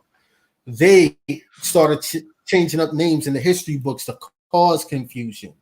All right, in the 20th century, scholars such as Irvin Rose resumed using Taino. So now they're telling you when they started using the word Taino, right, to identify a people, because it wasn't used before to identify a people. Okay, for their Caribbean group to emphasize their distinct culture and language. So goddamn, so if the Arawakan people were once Caribbean, right? And the Taino group are now saying that they're Caribbean people, right? And then they say that Taino is from the Arawakan language. Then why are they segregating the Taino and the Arawak? Why are they segregating it? Why are they in every writing that they show they're segregating it? Why? You see how stupid they are? Why? And look, now the Arawakan languages may have emerged in the Orinoco River Valley. They subsequently spread widely, becoming by the most. Why don't they say the Taino language? Yeah, go ahead, brother. Yeah. Yeah, I'm hearing you. I'm about to hit your screen share now. You got the article? Or you sent it to me? Yeah. I put the link in the all right. I put the link. Yeah. Yeah, they delaying this thing, man. I put the link in. Yeah, I put I got it. I got it. the I links. got it. Yeah, I put it in. I got it. I got it. I got it. I'm about to pull it up now. Yeah, they messing with the connection, bro. All right, good. But I got it though. I'm about to pull it up right now.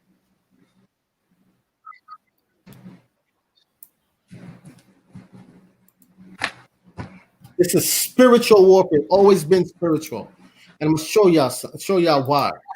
Now, if y'all think I'm talking nonsense, oh no, man, you're talking nonsense. Then that's fine.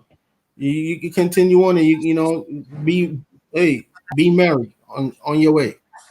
Okay. Now here we go.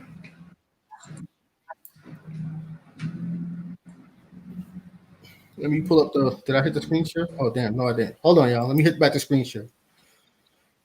That wind is blowing so lovely right now.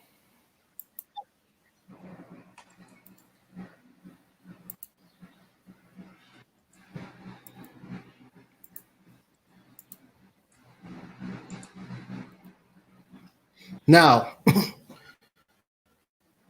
this Jamaica, let's pull it up. Okay, we're gonna cover it all the way, all the goddamn way, all the way.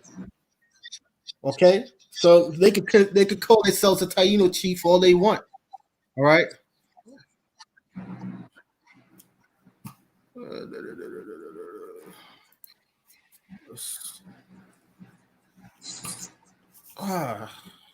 Yeah, anytime they're trying to tamper up my thing, my mouse act up. Every time. Let me back to home.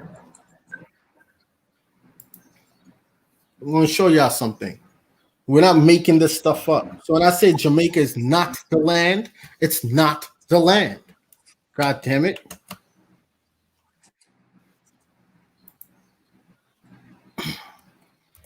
If you don't know what the U.S. Securities and Exchange Commission is, then again, if you're playing politics, you should not be in this political system. If you're a voter, you should not be voting. If you don't know what this is, okay?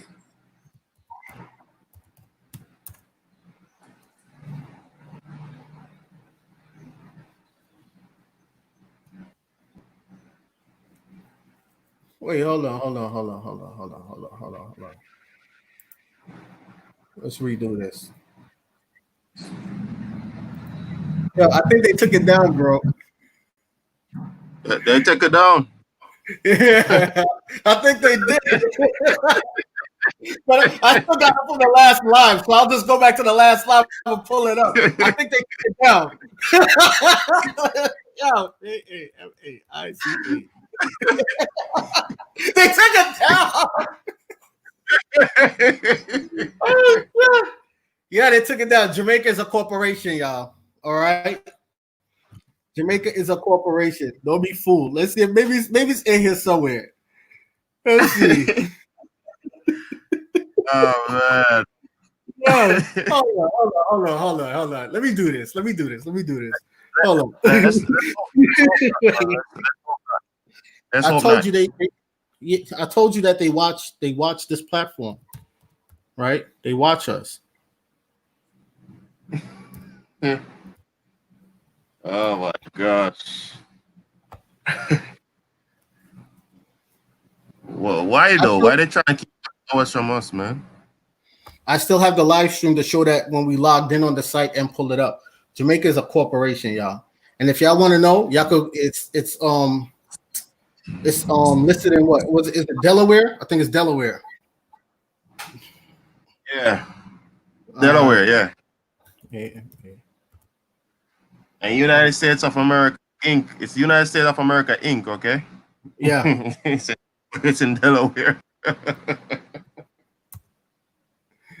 Hold on. Yeah, they took it down. Search company, search security exchange, public, Iraq, Italy, Jamaica. Let me see. That's not it right there? Hold on. I'm clicking on it. Yeah. Huh? Yeah. Yeah. Try that. Try it right there. Yeah. Yeah, because before when I go into the search, just in the search here and type it in, it comes up. Okay, here it is. It comes up. Okay, there you go. Be prepared to have your mind blown, people. Be prepared. All right.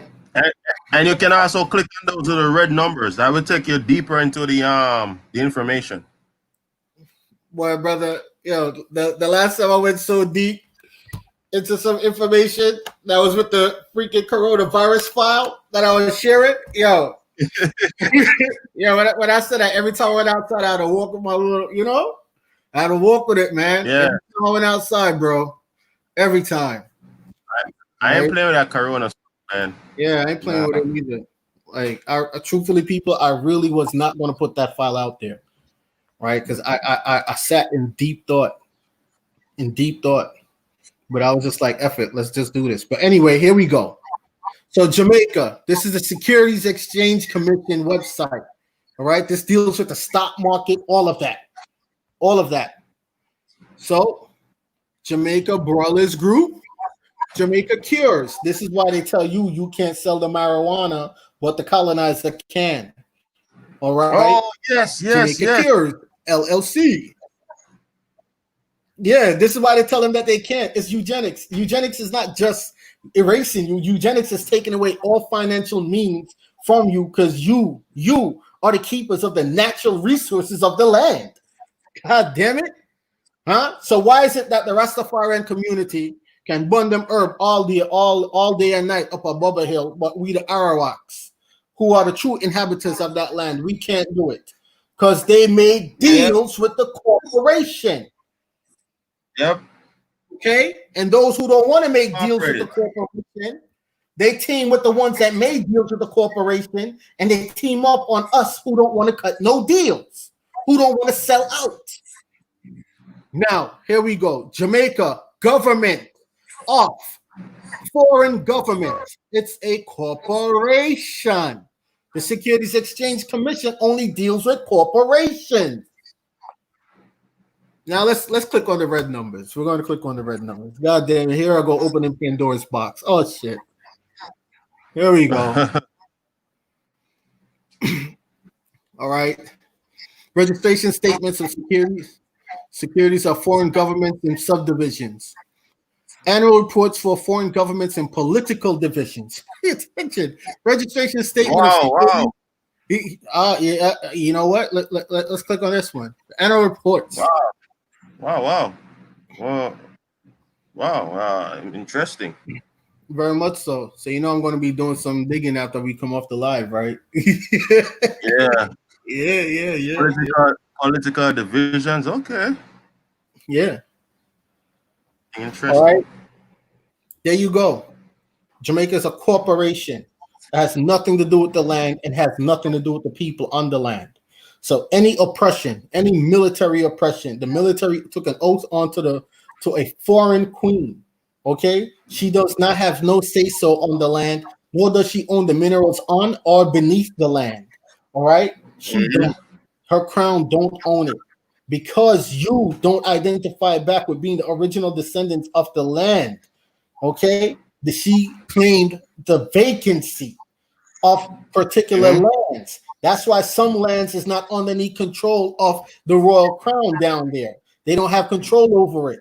But because you're living on those lands and you did not claim put it on paperwork that you're still there, they're going to come and claim it now as vacant land. That's what they've been doing to you. And that's what they've done to the mainland. That's what they did to you to get you. Jesse Jackson got you identifying as African American. Jesse Jackson did that. Okay? That's what they did with you with the African American, Pan-African, and Black. So that now they can label your neighborhoods: New York, Brooklyn, Queens, Bronx, Staten Island, Manhattan, Long Island, LA, Chicago, Detroit, Mississippi, Texas, Tennessee, North Carolina, South Carolina, Louisiana, Florida, Kentucky, Oklahoma, Boston, Washington, Philadelphia. That's why they can label all these lands as vacant. And hence, there goes the colonial forces. When you're like, whoa, damn, all these foreigners just keep coming and they keep coming. But you're calling yourself African. So if they're foreigners, you're foreign. Take your ass back to Africa.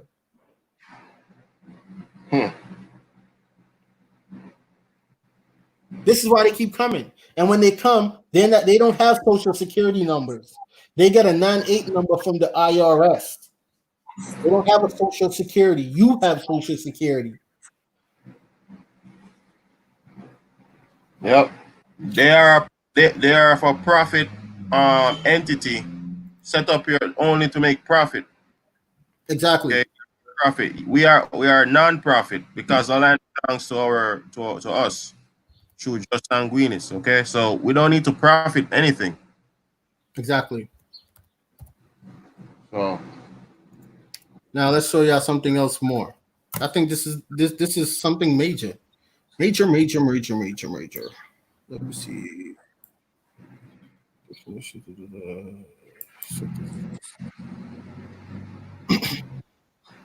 Council for the United States.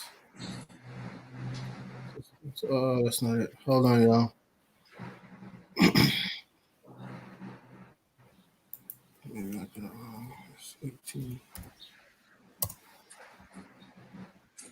Okay.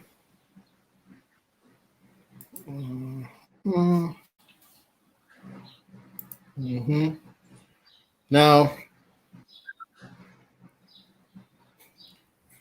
hold on. Let me see something. Let me see what's going on here. Let's try this. Let me delete this and retry this shit right back. Right. One more time. Let me just type this in. 3002 15. hold on, Alex, I can't. Hold on. All right.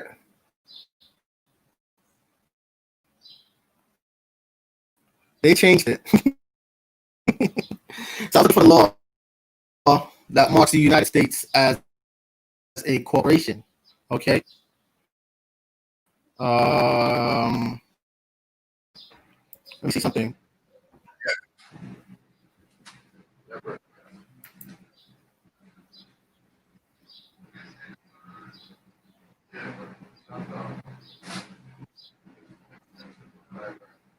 Hold on. Okay. Here it goes. So they're taking it out the thing, but here it goes right here. So this is 3002. So Title 28. Okay. Subsection 3002. Go down to 15. See, while you're protesting, they're changing up a lot of stuff on you. So here it goes right here. 15. United States means a federal corporation, an agency, department, commission, board, or other entity of the United States, which goes for states and cities or subsidiaries of the United States Incorporated. Okay? Corporations. You've been on the corporate suppression. Okay? And this is why they put this man in the White House, because he knows how to run a corporation. And this man is trying to pull the corporation to give you an economical advantage to free up a lot of your people that was being oppressed in the prison systems. And you're fighting him. You're fighting him to put the people that's been killing you and slaughtering you for the most part for years and generations on top. That is asinine. That is an abuse victim that is in love with their abuser. You're crazy. So there you go. Jamaica is a subsidiary of the United States Incorporated. Okay? Jamaica is a corporation, a branch of the United States Corporation.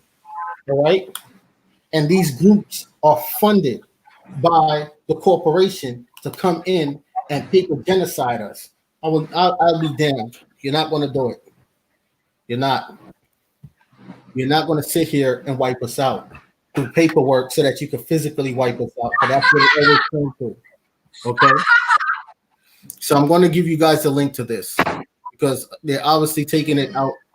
When you used to type it into Cornell, up until even 2 months ago, and it will pop up. It doesn't pop up anymore. They're giving you some foo-foo stuff, right? But this is it here. As long as you have this hard copy, nobody can tell you nothing.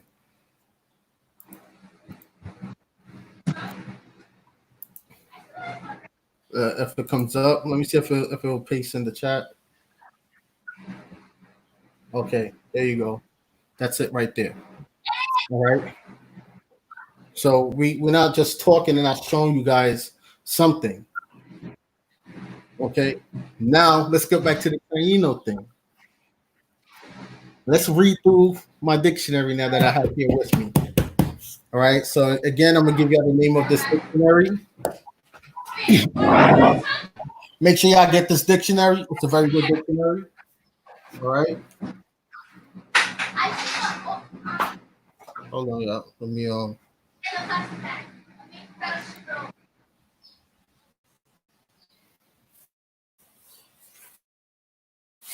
This dictionary is called Webster's Third New International Dictionary Unabridged. All right. This dictionary is from the 1900s. Exactly. I don't remember. And the page is missing. That's all this is. It's falling apart. Let me see. Hold on.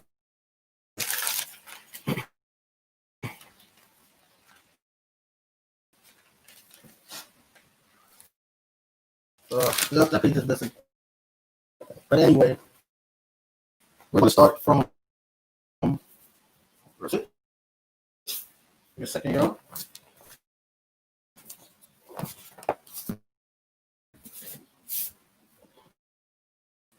Here it goes. All right. Here we are. So, in this book, it has Taino, right?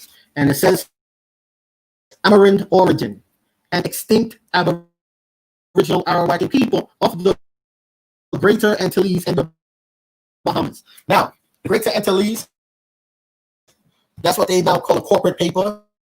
Jamaica, Haiti, Puerto Rico, Cuba. Okay? Now, when you look up the etymology of Haiti, it says they're Arawakan.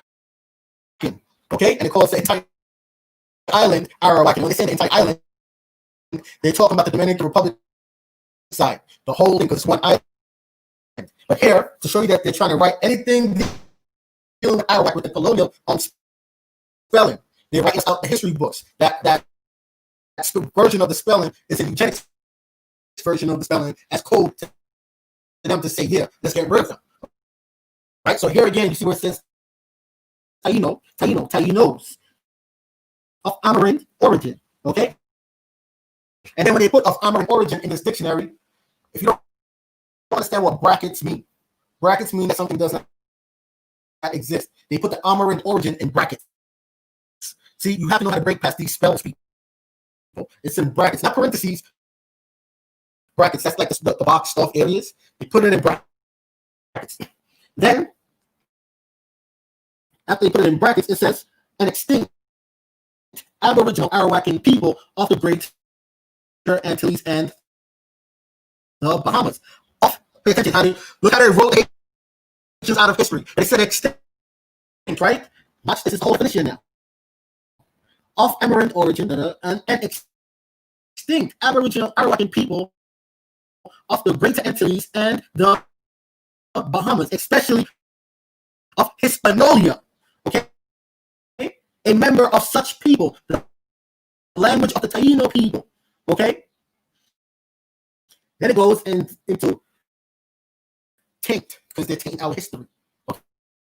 Okay? So they literally wrote, when they're calling themselves Taino, they're saying that the Haitians, who are Arawak, and also from the Greater Antilles, no longer exist. But obviously, Haiti and the Haitians are still there on the massive attack every single year. Now, where did you get that from? I'm going to take out a dictionary again. God damn it. It's called Webster's Third New International Dictionary, the unabridged version. And I gotta thank Sister Carol, because Sister Carol was the one that got this dictionary mailed to me. Okay, I sent her the money, and she got this dictionary mailed out to me from a place in I believe she was in Tennessee or Mississippi. It got mailed out to me. Okay, it was an antique store dictionary. Okay. Pay attention.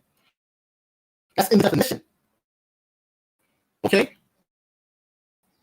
That's in the definition.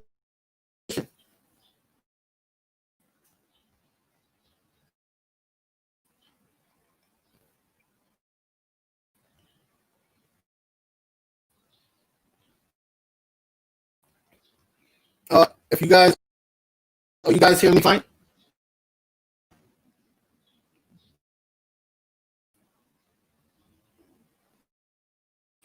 Did you guys hear me all right? If you guys can hear me all right, let me know. First one, if you can hear me all right.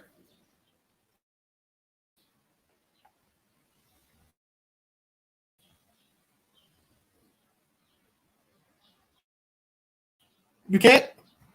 Hold on, and that's what the That mic. one. Let me put it. That one. Yo. Every time I mute, that's what they do. Every time I mute, that's what they do. They chop up your voice. That's why I don't like mute. I don't know. Okay. I don't know why, but every time I mute, they chop your voice up. I don't know why. I don't know how. But this is why I don't mute. But the reason why I mute was because me on the phone with Alex. No, I muted because I know the kids were in the background, so I didn't want. All right. Okay, I'll go back over the whole thing. I'll go back over the whole thing, people. You know me, I don't care, I don't mind. I'll go right back over this shit because you know what? I love this shit. So let's go. Everybody's built for this, but I'm built for this shit. All right. If we're gonna bring out the savage, let's bring out the savage today. All right, or on any level, y'all want the savage. Okay, for all y'all genocide people, because I'm prepared on any level for y'all. Any. Let's go back. Let's go back. Whew. Let me go back into my dictionary. All right. So again, this dictionary. Let me give y'all the name of this dictionary. All right. So we know that they tamper with my stuff now. This dictionary is called the Webster's Third New International Dictionary Unabridged. All right. Is it chopping up still, y'all? Let me know. Right.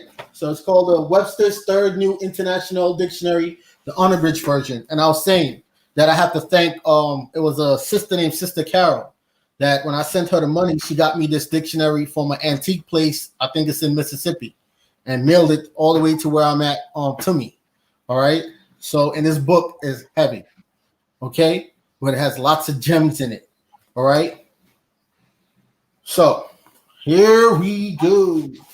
Let's look up Taino in this book. Let's look it up. Look it up. Look it up. Look it up. Look it up. Look it up. Now, when you're reading, people read through definitions and look past certain things because they think nothing of it. Now, what is called the four corners rule. If it's in four corners on paper, even though you see it there, it doesn't exist. Okay. You know, you should know. You should learn when a propaganda is taking foot or not. So in the word Taino, there's a bracket there. Now we're gonna read and tell you where the bracket is. Okay. So it says Taino of Amerind origin, right there at the very start. The bracket is right there, of Amerind origin. That means they're not of Amerind origin. That's why the bracket is there. If you understand the English language and all the symbols that goes along with the English language, that bracket, not parentheses, that bracket means non-existent. Taino of Amerind origin, an extinct Aboriginal Arawakan people of the Greater Antilles and the Bahamas, especially of Hispaniola. But hold on. When you look up the etymology of the word Arawak, this is why I say even the colonial spelling of the word Arawak holds power more than this goddamn Taino word. When you look up the etymology of Haiti, it means Arawak. So how are these people calling themselves Taino, saying that the Arawakan people of the Greater Antilles, Hispaniola is what they call Haiti, is extinct, but the Haitians are still there. And the very word Haiti means Arawak. Huh? because these people are pushing paper genocide on the darker view populace of the islands. That's what they're pushing. And the reason why the Amarind origin was in brackets, because they don't exist. Never did. Okay? Now, if you want the name of this dictionary again, I'll give it to you. God damn it, I'll give it to you. I just love you people so much. You know, here you go.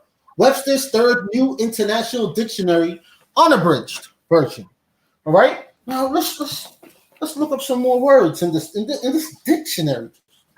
God, this book is massive. You know, it's very massive. I'm telling y'all, it's huge. God damn it, it's huge. Now we're going to look up Arawak. We're going to go into that, or the Ahua, or the Ahu. It was originally spelt with two V's, then they turned it to a W, then from a W, they turned it to two U's. Okay? Let me find it back. When I was digging back through this, I lost my space of where I was. Give me a second, y'all.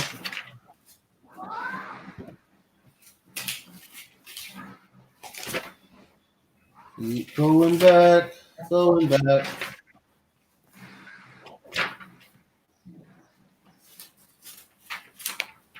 Still going. Okay.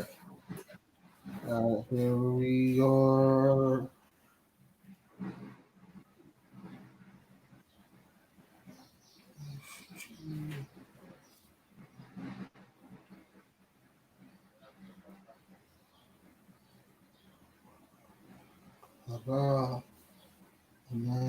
Ahu. Now, here goes the Ahu, right? We're going to give you the Ahu.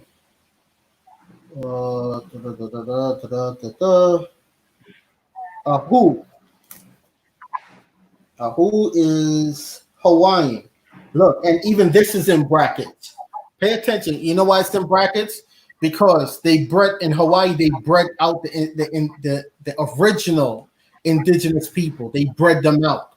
They're no longer there, and they gave it to these people here.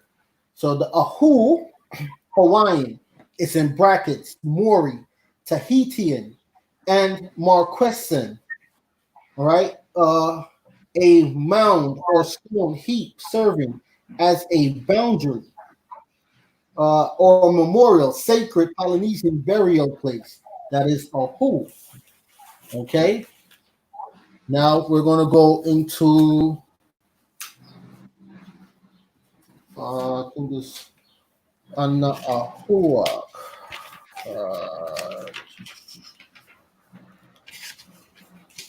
Give me a second.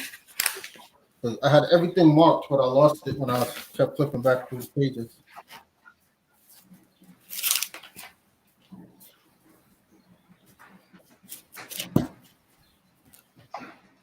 I'm feeling with her.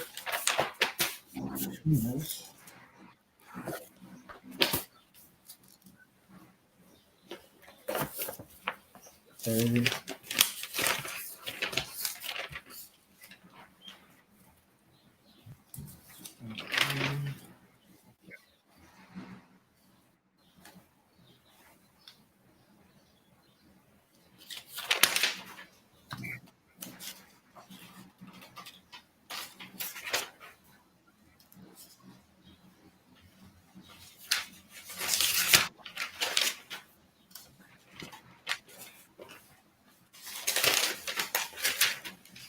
Hold on.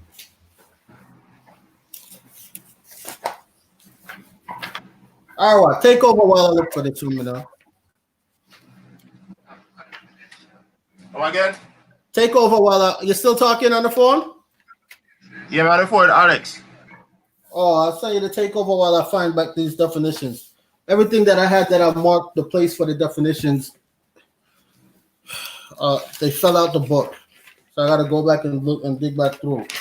Oh, the book follow. Oh, shit. Yeah, because the book is falling apart. Damn. Now I forgot preserve up with their brother. Yeah. Yeah. But I don't wanna just keep them waiting and not having nothing to say, you know? All right. Yeah. Hold on, remember there. Yeah. Okay.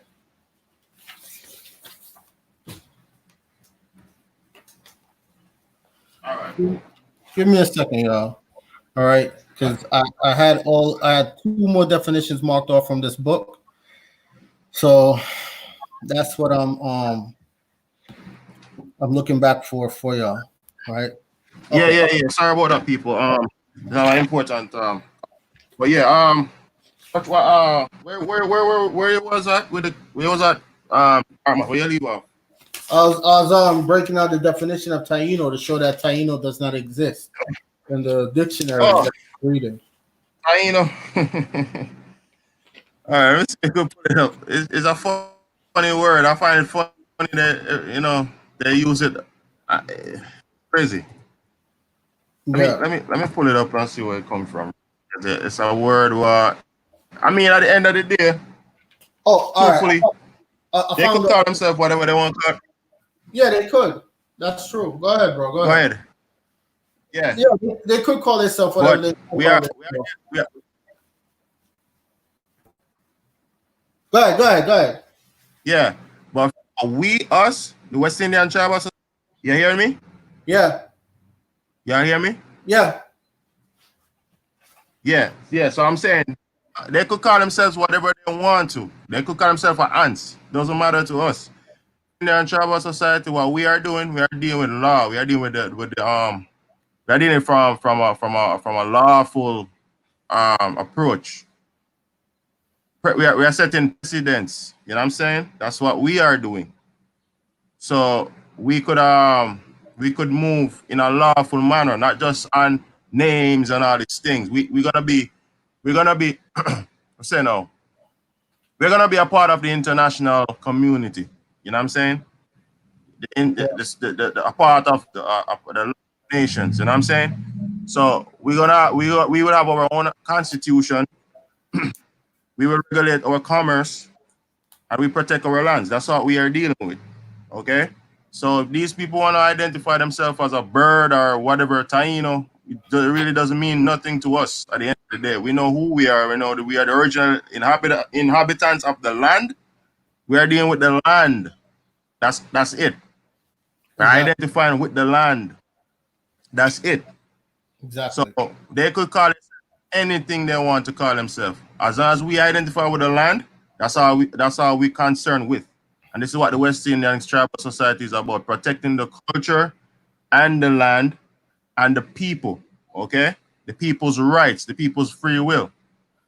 Okay, that was there before colonial interference. Okay, we are protecting our culture, our history, well, our story, not say history, our story. We're protecting it with this with what we are with this board that we have put in place. This is the in between. This is what gonna be our intermediary between colonies or the colonists or other tribal societies. Okay, we are dealing for in a diplomatic manner. Okay, so if they are not structured in that manner, then they have no say. They could call themselves anything they want. But what are they lawful in law? What are they in law? Where do they stand in law? That's what we are dealing with. Okay, so Exactly. that's where we're at. Exactly. Now here we go right here, right? So in the dictionary here, it has the spelling now, Arua, right? With Araua. We're gonna start from there. And it says a Papuan people of Western New Guinea, member of the Arua people. And the reason I'm reading these off is important, right? Because now when you're going into Arua and Ahuacan, right? We are relatives, we are cousins. Okay, and each spelling describes a specific set of people. But the whole Taino Arawak thing is to erase out the darker view melanated people of the Greater Antilles as if we are not here out the history books. Now you have that's the Aru is the Papuan. Then you have Arua. Arua is uh, a group of Indian peoples of Western Brazil. Member of one of these peoples. The language of the Arua people considered by some Americanists to constitute an independent language, family, and by others to be a branch of Arawakan. Okay? Now, what are they doing to the Brazilians today? Interesting. Every day they slaughter them. Every day they kill at least 5 of them. The policy officers go up into the vial and they kill the darker view ones them predominantly, and you see that they're being bred out because 10 years ago it was 85% melanated Brazil. Today it's down. I think it fell down to 45%. Pay attention. Now we go to Arukana. Arukana is they got it, a chicken of a soul, American breed, distinguished by lack of tail feathers, by bushy tuft of feathers on each side of the head, and by the production of blue eggs. This is why we wear certain feathers also as well, because it identifies us with the land. Okay? This is why. Yeah. When they talk about blue feathers. Yep. And then in Trinidad, they have the blue devils and the red devils. Okay, so what people think the Canadian blue devils, no, it's actually a Trinidadian Indian tribal thing. Okay. And those blue feathers, the peacock, right? Yes. And the peacock was flooded throughout Jamaica. Well, Xamaica. And they're beautiful. They're beautiful birds. Beautiful. Now what they did, they captured damn near all of them and put them on farms here on the mainland that is ran by foreigners, aliens. Okay. I see they're kicking people out the line. Wow, I didn't even know that. Oh yeah, I didn't even know that. Flamingos, black swans. Those were a part of Jamaica, South America, and North America. All these birds, and what they when colonization started coming in, and the descendants of the colonial ones started rising up in political power, they started getting rid of these animals because of the spiritual ties. This is spiritual warfare, people. When they come and they chop down certain trees, when they come and they hunting certain animals into existence, because us and these animals pulled off of the same spiritual energy, we empowered each other. You understand, man, nothing is independent. Everything is in sync. Everything moves and operates as one unity, one unit. What happens when you keep chopping away at pieces of that unit? It becomes weak. Mm-hmm. That's true. Now that's true. You have Arukanian, right? Arukanian, and it goes to Arukan, a member of a group of Indian people, North Central Chile, and adjacent regions of Argentina. Now, wow. Genocide massive amount of the melanated people in Argentina. Pay attention, people. Okay, then it goes. The language of the Arukanian people constitutes an independent language family. Now they're gonna keep saying independent. Look, man, we all spoke pretty much damn near one language. Okay, this is why we island hop each other. This is why we could have went through South America, North America, Central America, because we all understood what each other was saying. Okay. Then they got this is Arua Arucaria.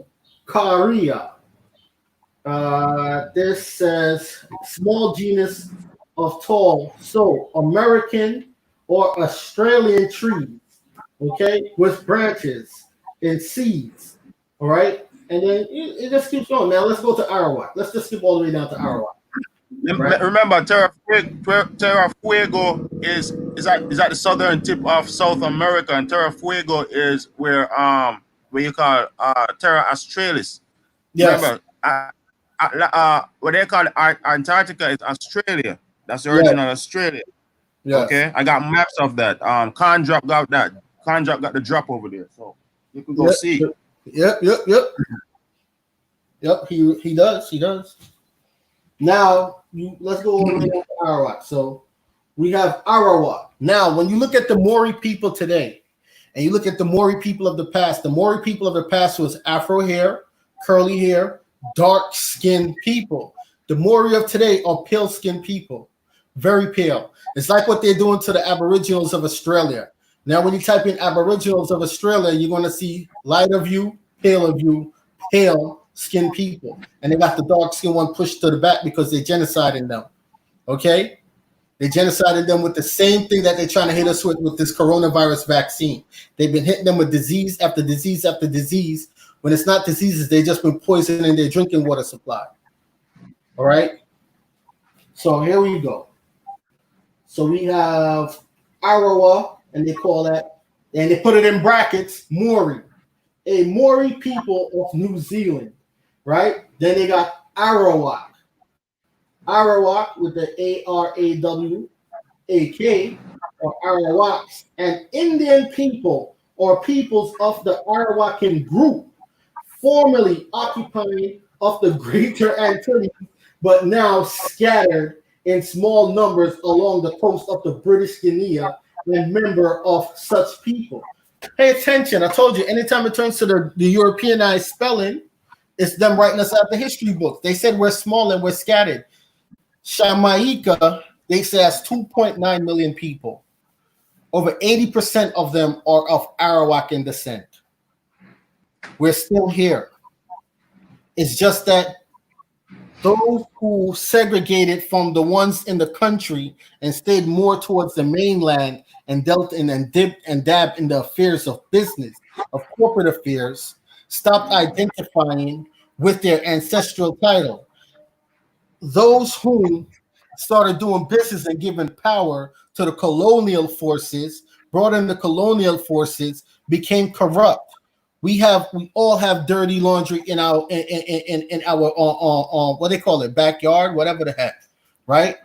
So I can't sit here and say, well, it's just the mainland. No, you have corrupt as hell people on the islands too, who are selling out their own for corporate gain because they know majority of you don't know the corporate system of what's going on.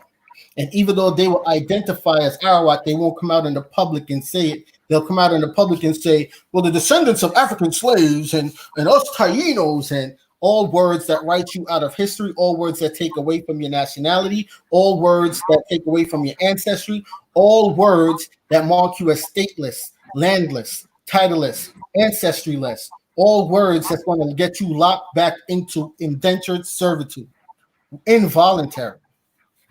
Okay? And the census for here has come and gone. The census for the islands is coming up. And if they put Taino on that census and no Arawak or Ahuak, if you're going to do it, write in the Arawak. Then at least if you're going to do it, me, I just say, look, I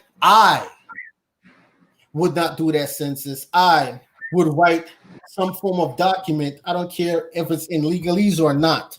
Just write, as long as it's in your handwriting, write it out. This is my identity. This is who I am. This is who I identify as. Make it out to the heads of the state of the wherever it is that you are. Make it out to them and certify, mail it to them. Register, mail it back to yourself. Certify, mail it to them, and make sure that they get it. And tell them that that's what you want to put on the record. Now, if you pay attention to the Jamaica Consulate website, they put a document on that website that allows you to fill out and correct who you are, because on the birth certificates, when it comes down to race, it's blank. Jamaica cannot be a nationality because Jamaica is a corporation, which we've showed you. We showed you and we proved it. That's a corporation. So that's a trick. So the part that they left blank, you are to fill it in. And this is why they invited these Taino subgroups to come down there and open up schools, so that when our young children are leaving from their school system, they go up to these subgroups, supposed community, and they're going in there and they're teaching them that they're Taino, because they're preparing you for when you start taking back the census. Yep. So they're not. So they're going to make you volunteer, genocide yourself on paper. That is so dirty. It don't get no more dirty than that. This is what they've been doing for years to you who identifies African Americans. I could close this book now. These people. I want to do a build on the Monroe Doctrine, so you guys could see that the United States actually took up the responsibility to fight off any colonial entity that tries to come over into the American hemisphere and like, you know, colonize over here, period. So they took up the responsibility as to be the police of the Western Hemisphere. And I'm going to break it down for you on the Monroe Doctrine, okay? So you guys could see it from and that, man, you was telling me a thing. Something important you was telling me just the other yesterday, I think, when you say there's some kind of act they passed. You was reading it out. You should read that. It's a commerce act. Yeah, to limit the island people from going to the mainland to do business. It's not. It wasn't just that they passed it. It's a damn. Was 1945, 1946? Yeah, that one. Yeah. So it was this act. I saved it, but I'm not finished reading through it yet. So that's why I'm not showing it to y'all right now. But I'm going to show it to y'all, right? But in the summary of the act, it says that what they did. This is how the corporations regulated commerce. I'm not even gonna lie. It's beautiful. It's beautiful. It's beautiful because if I was sinister as them, I see why they do what they do. So this is how all the foreign entities are working together, right? So because you are the original, and I have to keep saying original, indigenous people of the land, the produce that the land produces, you are always the first to have dibs on it because you've been on the land first. Your ancestors been on the land first. Your ancestors grew those produce, meaning those produces are yours. So what they did when you started volunteering into the New York has hired 3,000 traces. Yeah, that's good for them. They that's all that everything that they're doing is illegal. That bill that they put on the Congress has not been passed. It was not passed, and they didn't pass it yet. So everything that Cuomo and Blasio is doing, they're all illegal, and they are crimes against humanity. But New York people are too coward to go against them, so they get what they reap what they sow. Like they know what they know. When you speak to New Yorkers, they tell you that they know. I've spoken to a lot of them. They know what they're doing isn't right, but they still continue to let it happen. So hey, that's on them, bro. It truly really is. Like, but the ones who know what's happening out and is learning how to protect themselves, I say all to y'all more power, and that's what's up. You know, you took the time to learn and study this information and to know what to do. Like when you go into a store and they deny you service, you could put a lien on that store. You can put a lien on them. Yeah, okay? SF form SF95. All right, you could Google it. Standard form. You just Google that, pull it up. You fill it out. You know how to fill it out. You know what I'm saying? Just do your little syntax stuff. You know what I'm saying? What you got to do. Or if you're not comfortable, just look at the form and create your own. And you put that in, you submit that in lieu of. And That's your claim. That's a tort claim, because that's a tort. Yeah, because they're denying you food. They're denying you access to food, water, these things. So those are crimes, war against humanity. What the governor and the mayor is doing is illegal. SF-95, right? Yes. SF-95, the SF-95 form. What they're And doing, that's what the police do. When the police harass you, yeah, you just do that one. That you put it in there. That's a tort claim. That's why you put their bond on their bonds. you hear how you get to their bond? This is how you get to the officer's bond. He just said it, the SF-95 form. All right? That's how you put a claim on their bond. Okay?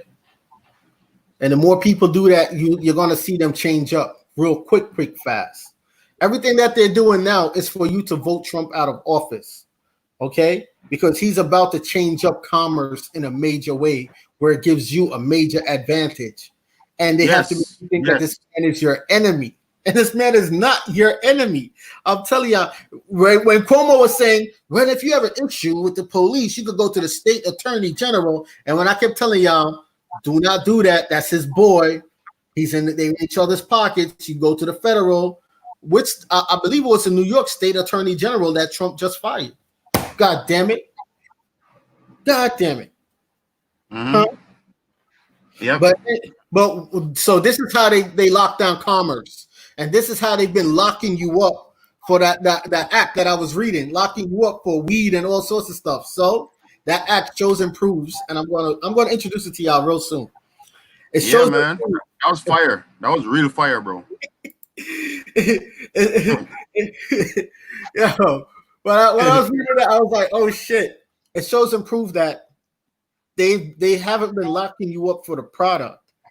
They locked you up because they trademarked and patented all the natural resources of the land. And this is why they tell you that you can't grow this, you can't grow that, because they have a patent on everything. So this is why the people of the islands and the people of the mainland that used to row on their boats back and forth on the waters and do trade with each other, they can no longer do it because the government, which is a corporation of the mega corporation, which is a branch of the mega corporation, right? What they did was they said, all right, because they have trademarks and patents on everything, and the government, and you put the government, the corporate government, in charge of certain things. They said that, well, the corporate government has the license for these produces, and these people here have the trademark and patent for these produces. So because they have the license and they have the trademark and patent, that deems them legally able to travel on the waterways with their massive boats to do commerce.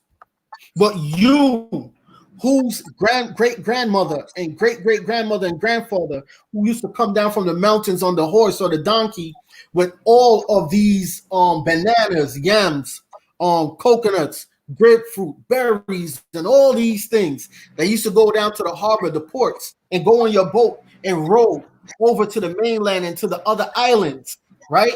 They're saying that you can no longer do it because the big corporations trademark and patent the stuff that you grew in your backyard. That goes for marijuana. That goes for the cannabis. That goes for the ganja. And that's why they're locking you up every time you have it, because trademark and patent that shit. And that's why they tell you that you can't import and export it, because they say that because they trademark and patent it, it gives them all means to operate in commerce on the waters, and you can't. God damn it. Yes. Spit that fire, man. Spit that fire, bro. You want some water, bro? You need some. Go get some water, man. I am a bit parched. But go get some water, man. Spit that fire, bro. This is what they've been doing to you for years. So this is what Trump realizes. You gotta understand, he can't come right out. Him and others can't come right out and say, yo, this is what's been, because there's going to be pandemonium. So they have to while they're in the position to rechange back certain things, they have to put themselves in that position to rechange back certain things. Okay, that's why dumbass Charlemagne, that's the truth, man. When Biden said, and you're not black, he didn't say, yo, what do you mean by that? He did not once say that, even though Biden said it in a mocking term because he was making fun of y'all. He was mocking you that you don't know that black by law means civilis mortuus. It means dead. Black. By law means that you're nationless, you're landless, you're titleless. Black by law has nothing to do with nationality, and the world runs on nationality. Yes. And you were ranked. Back then you were ranked. All right, let me tell you what how the feudal system worked. If you have land, you are called a landlord. There's a reason for that, because you identify with the land. If you have land, the value your worth by the land you own. Now, if you're calling yourself outside of the land, I mean you're in the sea or something. You're out in space or something. You're like a dot. Nobody knows what you are. Or what is it? What is that? That's what they're saying. What is that? You know what I'm saying? Because you don't identify with land. You don't identify with resources. So there's no honor in that. So when you don't identify with land, you have no resources. You have nothing to offer. You're like a leech. You're like a bug on the wall. And I'm saying like something sucking. You're like something that they gotta get rid of. It's what they call the vagabond laws that they bringing back. All right, so in 1918 they had laws that you had to wear a mask, and they would fine you $5 if you weren't wearing the mask, or send you to prison if you weren't wearing the mask. This is what they brought back today. So every 50 years they come with some kind of feudal law system on you. Okay. Now, in the feudal times, they had what they call the vagabond laws. If you don't believe me, look up vagabond laws. For folks who didn't have jobs, who weren't working, they'll call them vagabonds and lock them up and send them to prison. Okay.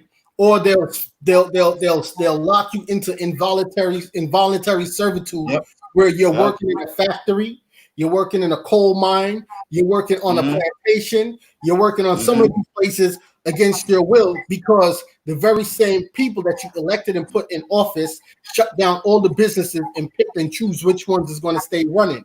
Which you see today, the governors have only the big box stores running, only the big major stores, and then the little small mom and pop stores, they picked and choose meticulously which areas they're going to open back up, but it's still with limitations. Now, because you don't practice law, because you don't apply yourself with to law, you make these governors and mayors run lawlessly all over you. They took an oath, and what they took an oath to was the Constitution. Okay, not their state constitution, the federal constitution is what they took an oath to. So that is the law that governs them.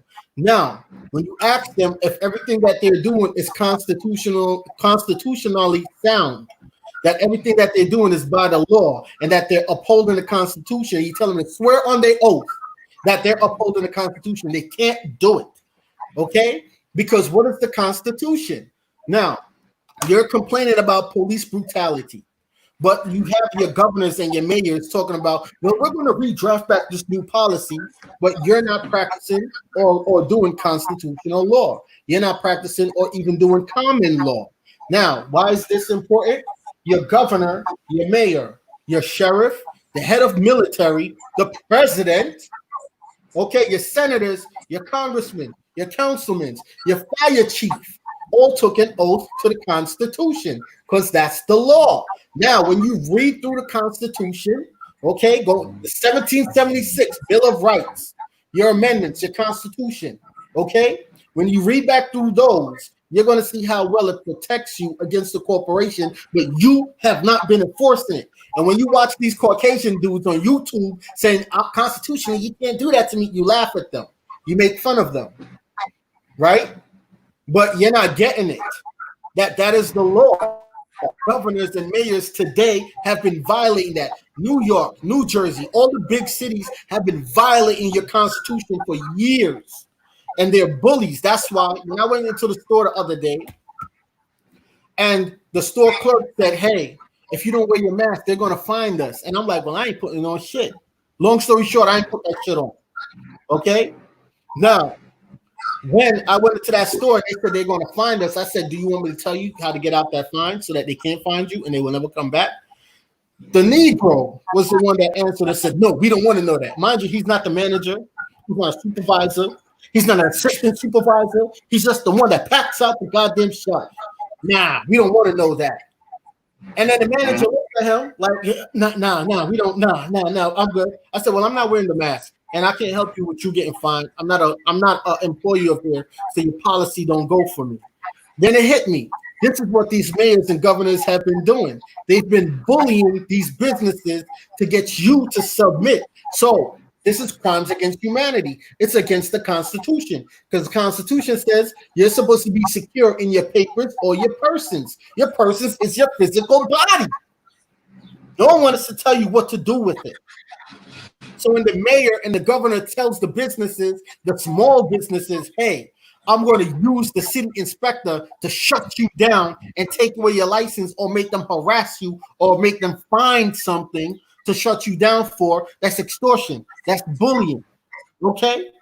But the small business don't know that, hey, if you stand on a constitutional ground and you take it to the Supreme Court, that they'll lose. But then wait, that shit hits me. 2 cases this year already went to the Supreme Court, and they defeated their mayors and governors for violating their constitutional rights. And they can't tell them that they can't have people sitting in their business, or that the people have to wear masks in their businesses. One was a beauty salon owner. She was a Caucasian female that they locked up for 5 days, that even the governor of the state now apologizes for, and they paid her fines, that she was fined. Then the other one was another Caucasian dude, I believe in Florida, that opened up a new business, and they told him, well, because he opened up a new business, he still had to conform. And he said, I'm not conforming, and he took their asses to court. These 2 cases were 2 major cases that when those cases were won, that showed and proved you don't have to wear none of this shit. You don't have to social distance, none of that. The Supreme Court upheld that shit. And here you go, still marching in the street for something that you're not going to get no solution for, because the solution that you're supposed to be getting is by getting these people to stick to the Constitution. For you who are in the corporate system, now for you who are the indigenous peoples of the Americas, the original indigenous peoples of the Americas, when you stay with nationality to your ancestry, none of this system has nothing to do with you. So that governor and mayor could be like, wear your mask all day. It has nothing to do with you. And the minute one of their policy officers, which the policy officers called police officers, they're private security. You didn't hire them. Your governors and your mayors hired them. So they work for the governors and the mayors. You elected the governor and the mayor. You elected the sheriff, because you actually had an election for the sheriff. You didn't have an election for your police chief. You didn't have an election for your police commissioner. They were hired because they're a private security agency. And because they're a private security agency, every time they put hands on you out there in the streets, they're actually criminals. Harassing you, abusing you. They have nothing to do with you. Their job is to protect the corporate buildings, not bother you, or make sure, like security guards do, make sure that that you're staying civil, meaning you're not getting physical with each other. Okay, that's their job. That's it. It don't go nowhere beyond that. So if there's not no physical crime, no one hasn't been hurt, property hasn't been damaged, no one wasn't killed, they're not supposed to come up to you, because they're security guards for the businesses, for the stores. Yeah. Not for you. The sheriff is you hired. Yeah, go ahead, bro. The SF-95 form is that's where you send it to the Department of Justice, because they stand over all federal officers. Okay. Also, you could send it if you were injured from, if somebody, even if you're your job or your employer,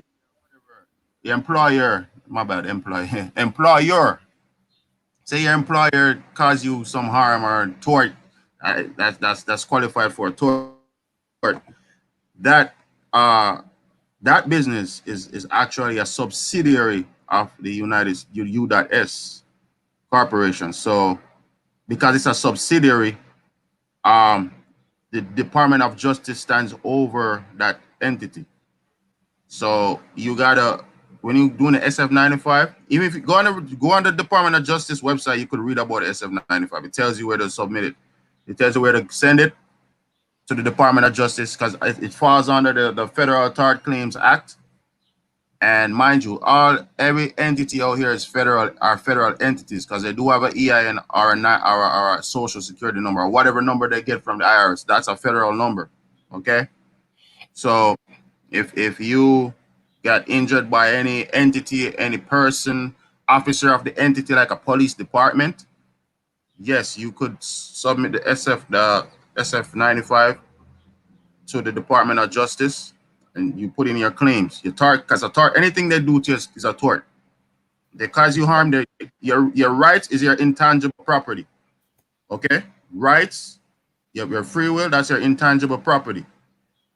So if they violate your rights, that means they're taking away your property, and they can't take your property without just compensation. Okay, that's involuntary servitude, and we all know involuntary servitude is powerful. Okay, because that alludes to slavery. Okay, And even when they take your vehicle, no slavery. even when they take your car and they tow it away, because that's not their job.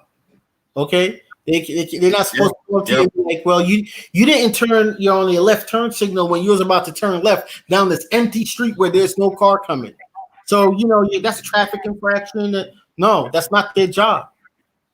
Okay, they're not supposed to come up to you unless there's a crime that has been committed. Those are not crimes. What Governor Cuomo, what Bellagio is speaking on, none of those are crimes. Those are policies.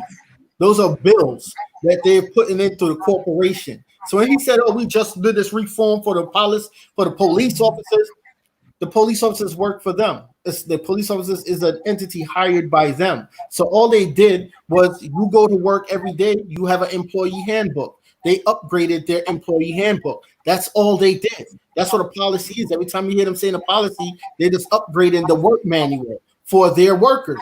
That is it. Okay?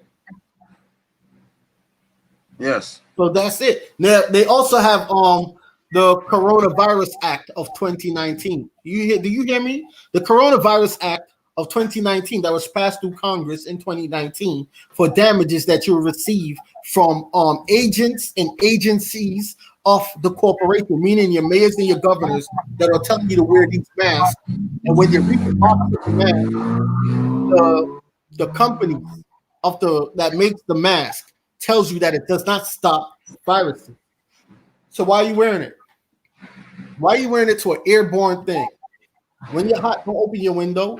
It's airborne. There's a virus outside. Oh no, it's so hot. Let me go close my door since I got it open. Oh, I got the virus. You're giving yourself respiratory damage, and when you have respiratory damage and you go into the hospitals, they're hooking you up to the ventilators because they get $39,000 for each person they can hook up to the ventilator. And because the ventilator is the wrong treatment that they're giving you, 9 times out of 10, it's going to kill you. Okay? Yeah. So this is why you see them doing the 3,000 new hires for the tracers. They've been already tracing you. They started tracking. If you have an LG, any type of smartphone, remember, these folks are in the pockets of the Chinese people, which is in the pockets of the Ashkenazis. So they already been tracking you already.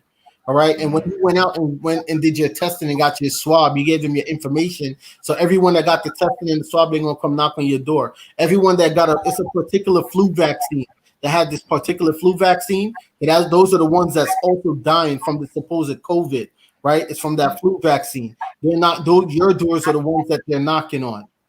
Yeah, and then they're going to trace back. They're going to ask you who you've been in contact with. You're going to give up names, and then they're going to go to those doors. And this is how they're doing their tracing, their digital tracing. Okay? So if you don't understand what's happening, what's going on here, you're targeted. It's you. Everybody else is collateral damage. But it's you, indigenous people of the Americas. You're the ones that they're coming after because the 5G towers emits a portion of radiation, right? But because of your skin tone, the melanin, because of your genetic makeup, it's not really penetrating through your skin like that. So because it's not penetrating through your skin like that, they have to use a vaccine, an injection, to inject certain things within you.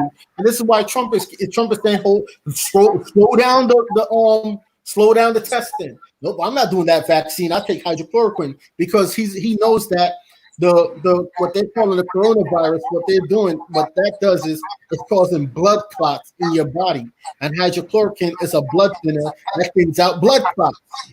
Blood clot. Blood clot.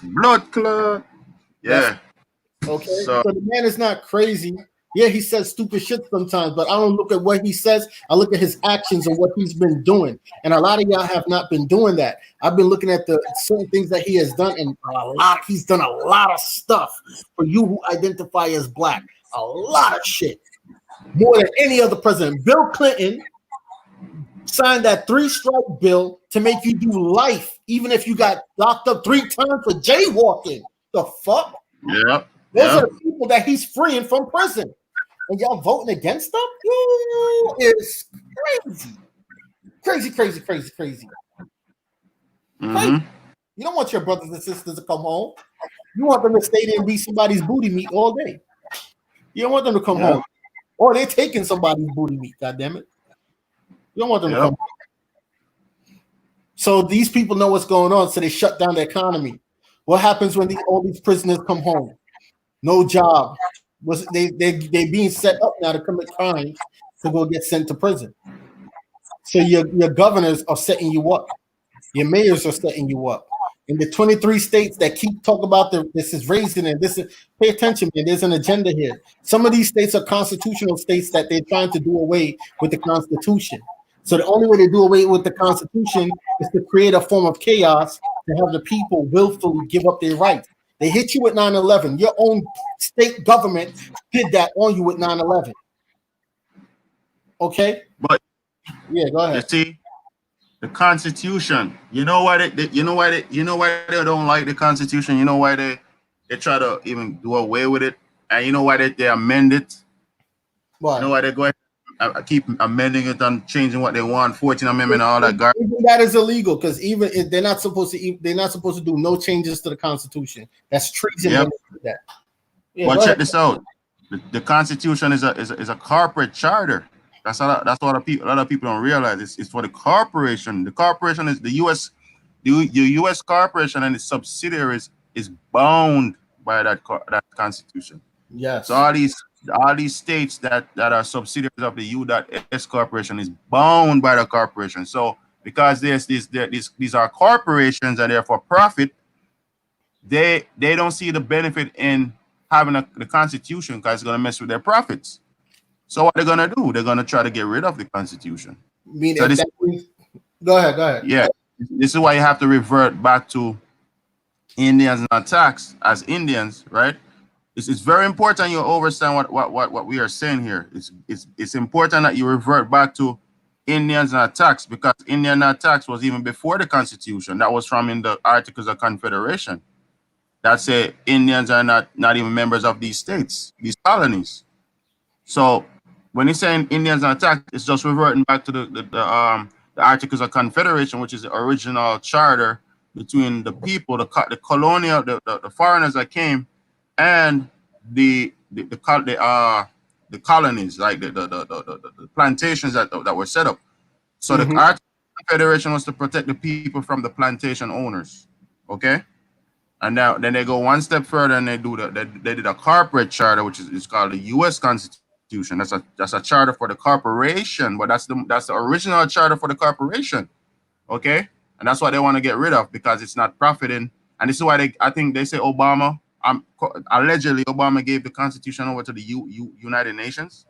Yeah. Allegedly, yeah, because it's not beneficial for the corporations to be bound by such a charter. But if they function out from outside that charter, they are no terrorists. They are no domestic terrorists because that is what their foundation is from. So if they try to do away with it, they're just gonna be like real all-out terrorists and terrorize you and to try to kill you and take your shit like point blank. Exactly. Now, this is why they orchestrate certain events to happen and take place because they need you out there marching, screaming, and then they mark you as the terrorist. Okay. Now, this is why each state commits certain type of treasonous acts because they're all trying to get out of that Constitution. Because now, what happens when the majority of the populace realizes, oh shit, if this has always been here, this Constitution, wow, then wait, hold up, Governor, Mayor, then why's my brother in Sing Sing right now? Why's my brother in Alcatraz right now? What?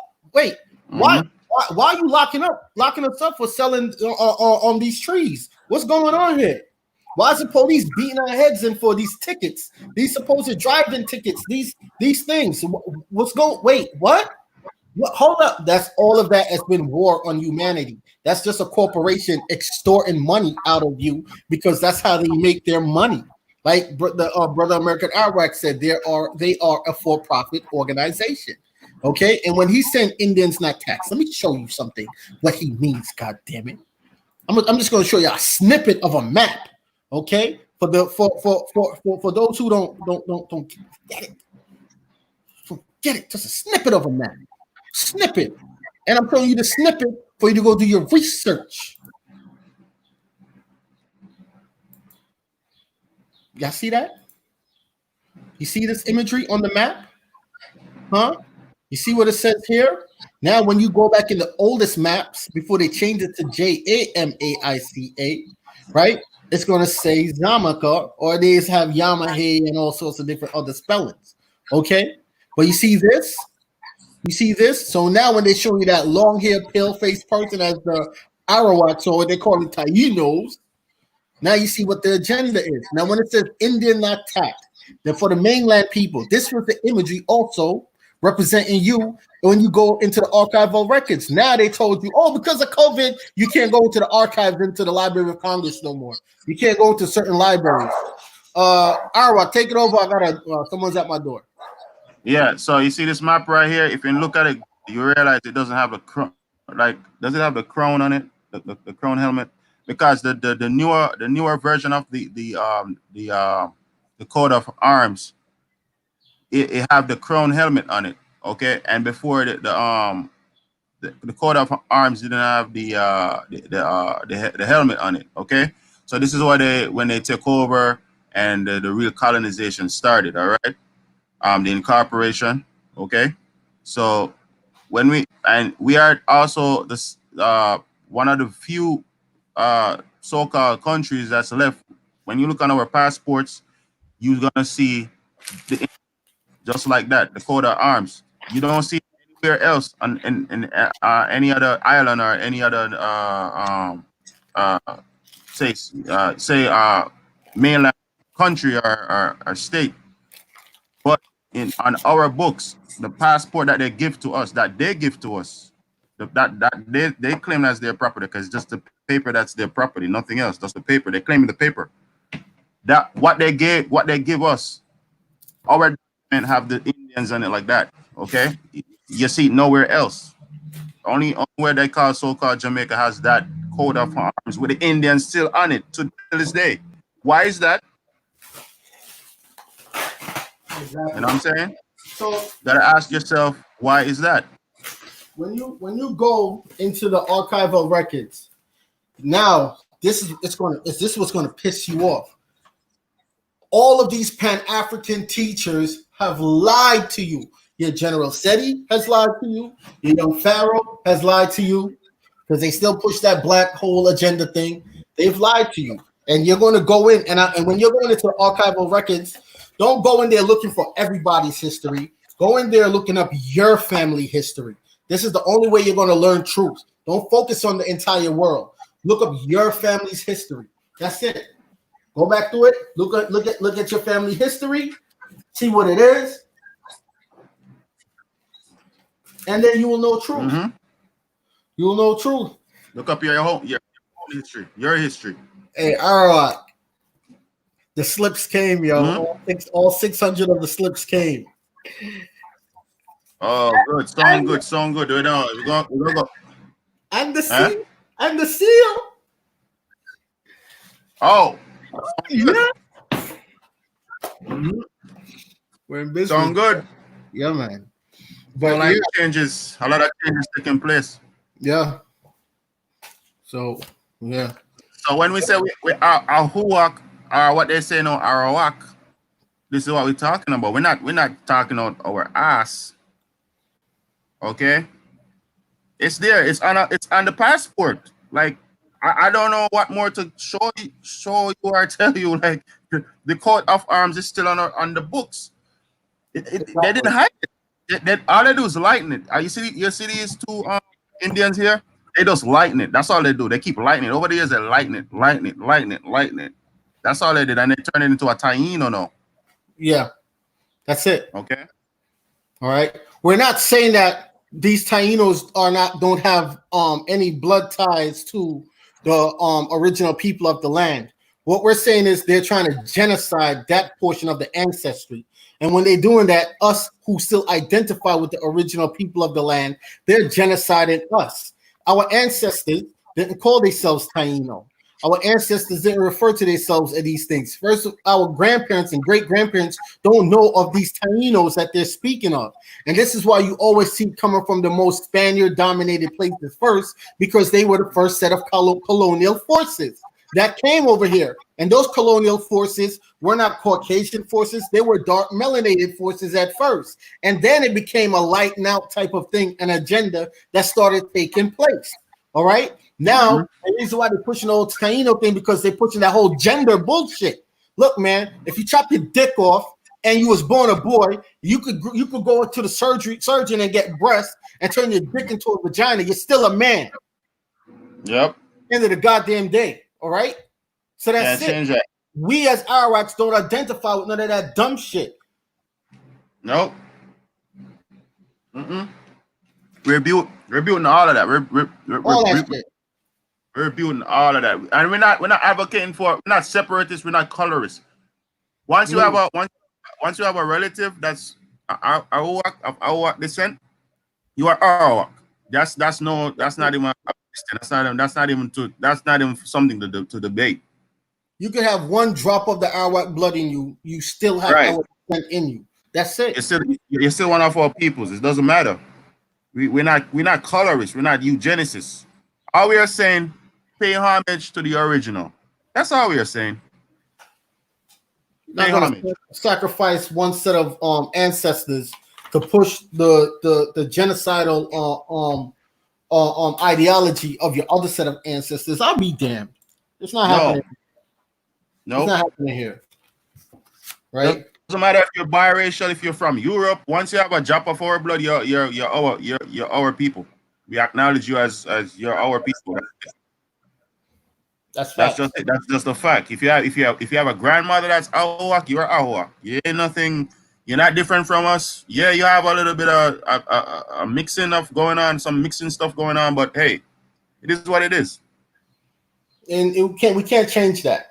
Right? Yep. And nor would we want to change it in a lot of cases, because we have family members that are down to earth, that loves us, and we love them, and that will ride for you. So if it wasn't even for that mixture, that person would not have been here. So you got to look at things from a universal, spiritual, or humanity level. You see what I'm saying? Right. You look at you and just be like, well, my ancestors didn't really like the dark view portion of the ancestry, so I grew up to self-hate myself, so I'm going to project it on the rest of the world and try to get rid of entire nations of people. That's a psychopath. And as administrators of the West Indian Tribal Society, we have a duty to conduct ourselves diplomatically, or what's the word? Diplomacy. Diplomatic. We have a duty. It's our duty. We are bound by that duty to conduct ourselves. We are not eugenicists. We are not colorists. We are none of that stuff. All we are saying, pay respect, pay homage to the original people. Just that's all we stand. That's what we stand on. The original. That's what we reverting back to, the original. We love the original. We are for the original. We are pro original. How about that? Exactly. And this is why the West Indian Tribal Association was created, because there's many groups in the Americas that don't represent the peoples of the Americas justly. They all went into it for some form of corporate gain to build some society that they could call themselves chief off of. Well, we don't have no chief. We have a council. You see what I'm saying? And we all sit around our council, and we speak on issues or things that we are supposed to address as a council. One doesn't rule over the other. So when you see a person coming trying to be brag and boast to being some form of chief always, all the time. Those are people that has insecurity issues. Those are people that have mommy and daddy issues. All right. And I'm not saying that everyone that has a mommy and daddy issue is like that. But when you see those people like that, chances are they have that. They had something like that in their life. Now, did I grow up perfect? No, but I grew up with my mother and father. So my outlook on life is different from someone that grew up without a mother or without a father. Do I have certain type of abandonment issues? No. Come on, my father did all he can and damn near put his life on the line many times to make sure that I didn't go without. My mother did the same thing. You see what I'm saying? So I can't say, did I grow up in the hood? Yes. Savage parts of the hood? Oh, yes. Mm-hmm. But I grew up in a 2-parent household. And not only that, my cousins were like brothers to me. You see what I'm saying? My aunts were there. Me and my uncles were a bit distant, but my aunts, my grandmother, my father, we're close. So I grew up predominantly more so in a family environment, right? So when someone outside of the family environment, which is the Americas, is coming in to attack the ethnicity, the ancestry, because this is what it is. I, as a descendant of and West Indian, of the Western Hemisphere, of the Americas, then I have to defend that. You see what I'm saying? This is not about any racial, it's not about race for me. It's about spirituality, humanity. Okay? It is about respect for life, respect for one's ancestry. If you walk up to someone on the street and you spit in their face, they're going to want to fight you because it's a great disrespect. They're going to want to more than fight you. So if you walk up on a man's land and you come into a certain position of power where you're in charge of their archival records and you're destroying the archive and writing yourself into the history books and writing them out, that's spit directly in the face. There's no respect for the people there, but you're using the females of the land to say, look, I can't be this colorist. Look how dark my wife is, and she produced a child for me. Yep. Get hip to the game, people. The brother, there's a brother in the chat saying he's gonna give to Maya, Arawak, all of that. He asking what he should identify as. You should identify as everything, all of that. You could just choose which one you wanna just function as, but that doesn't make you not none of them. You know what I'm saying? So if you claim Arawak, that doesn't make you not a Yamasira, and you're just that's just your ancestry. Exactly. You can't change. Exactly. I mean, this is what West Indian tribal society is about. If you know who you are, this is what these are the people we want to be associated with. People who know who they are. That's it. If your family is Arawak and then the rest of them is French, British, whatever. But as long as they have the blood of India, of Indians, I'm talking the original Indians. As long as they have the blood of the original, you notice I said original. Yep. That's what we are. We advocate for the original people because nobody's advocating for the original people. Okay. Exactly. Right. So even if you're doing your your paperwork, right, you can put all of that in your paperwork. All that is a part. Like I said, my grandfather is from Cuba. You see what I'm saying? On my mother's side. All right. He's from Cuba. He grew up in St. Catherine. You see what I'm saying? His brothers and so and so were birthed in St. Catherine on Xamaica. You see what I'm saying? My grandfather on my father's side, his mother is from Honduras. She traveled as a salesperson from Honduras, coming straight throughout the islands to the back, all around the mainland, back to Honduras. She met my great grandfather when she came back to Jamaica, right? When she came back there, and she stayed there. She produced about 4 boys for him, and she passed away at a young age. You see what I'm saying? So she was a traveling salesperson, or today, so some call it what, like merchant marine type of thing. So Yeah. and she is mestiza, right? Because those are the peoples of Honduras. You see what I'm saying? Yeah. I have a lot of stuff in my background, and a lot of Panama is considered West Indies. Yeah, hell yeah, it is. The whole West is the West Indies. This is you had more than one Indies. You have an Indies in the east, you have an Indies in the west, and you have different Indies. You know what I'm saying? So what you gotta realize, it's just a geographical location. When you say Indies, okay, so Panama, yes, it's considered the West Indies. It's West Indian. Okay. A lot of our ancestors went to Panama too, like Sandblast. Like they took the maroons from they took a set of maroons from Sandblast. They kidnapped them, right? They invite them on a ship to have dinner, and then while having dinner, they sail off with the ship and took them. Yep. That's what they used to do. Okay, so you got to understand what's really going on. So yes, Panama, Honduras, Guatemala, Central, North America, South America, the whole thing, man. We're not left in nothing unturned. Exactly. Now look. Oh, so another brother put. He mentioned the King Philip War. Yeah. So yeah, in the King Philip War, they were displacing a lot of the tribes on the mainland here. They took a lot of y'all and shipped y'all out through the islands, shipped y'all over into Europe, shipped y'all all throughout parts of Africa, through the King Philip's War. Then when they segregated the parents from the child, they raised the child. Okay. Thus, when they raised the child, they taught the child to intermarry, to marry outside of their ethnicity into another ethnicity.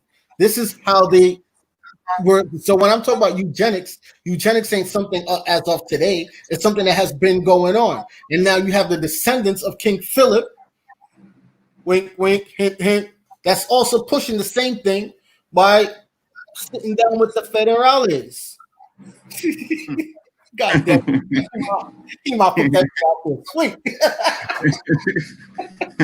Yeah, Pequot too. Oh, he says Pequot. So yeah, you was a victim of the Nahagan kicking up your people out of you know the Mohegan and the Nahagan they teamed up with the colonists and kicked out the Pequots out to Jamaica and Barbados all over. You know that, right? Yeah. And they gave the colonizers the land, so your own people took care of that. That's crazy. Shit. Crazy. Like the whole situation is crazy, people.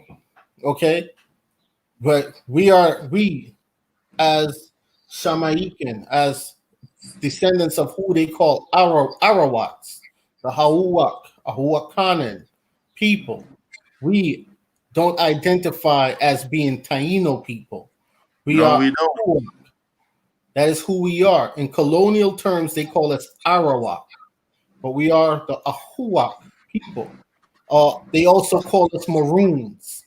Okay, and that's another thing. We have some corrupt ones who are Maroons who take financial funds to call in public as Africans, but privately they know they are Arawaks. They know it, right? So you can say Lakona Kyrie. Lakona Kyrie, yes. Yeah. Okay, so when y'all wonder why Brother Lacono identifies Lacono, because that's what it is.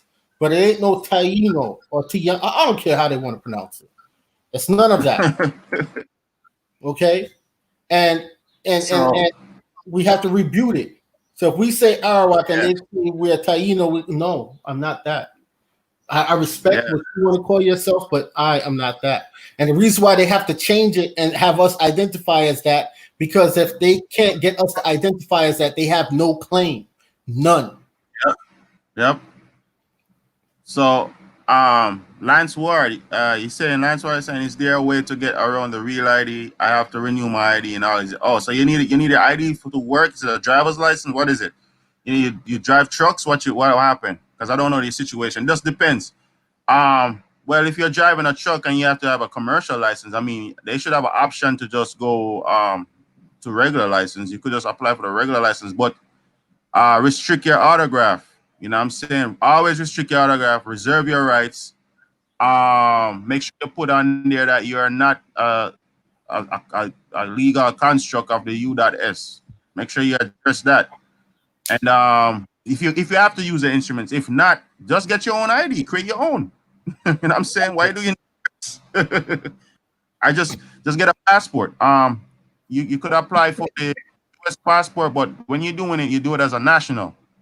Okay? You don't apply for it like the regular way. So like on the instruction document, the paper that you apply, the application, you tick everything.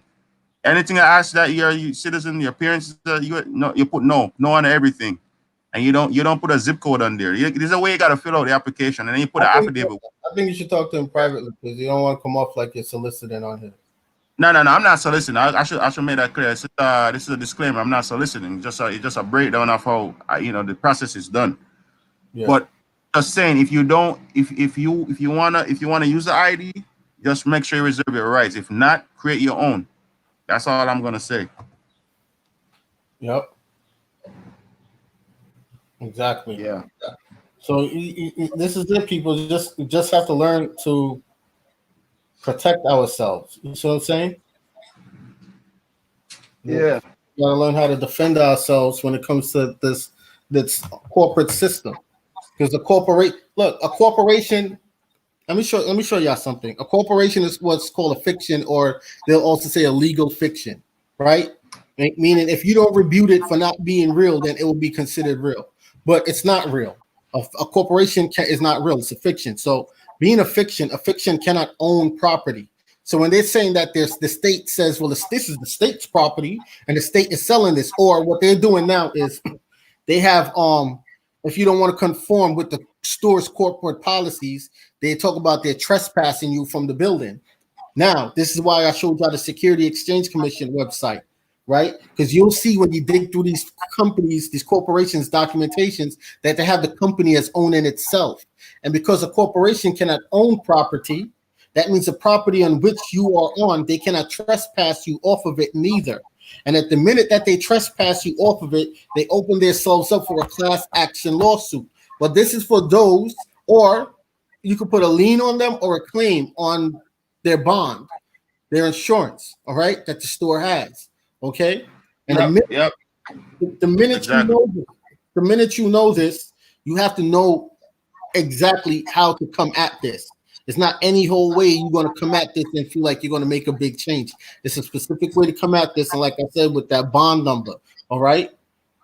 So, when they talk about, we got to trespass you. That's when I started seeing stuff like that. I'm like, that's something new to me. What?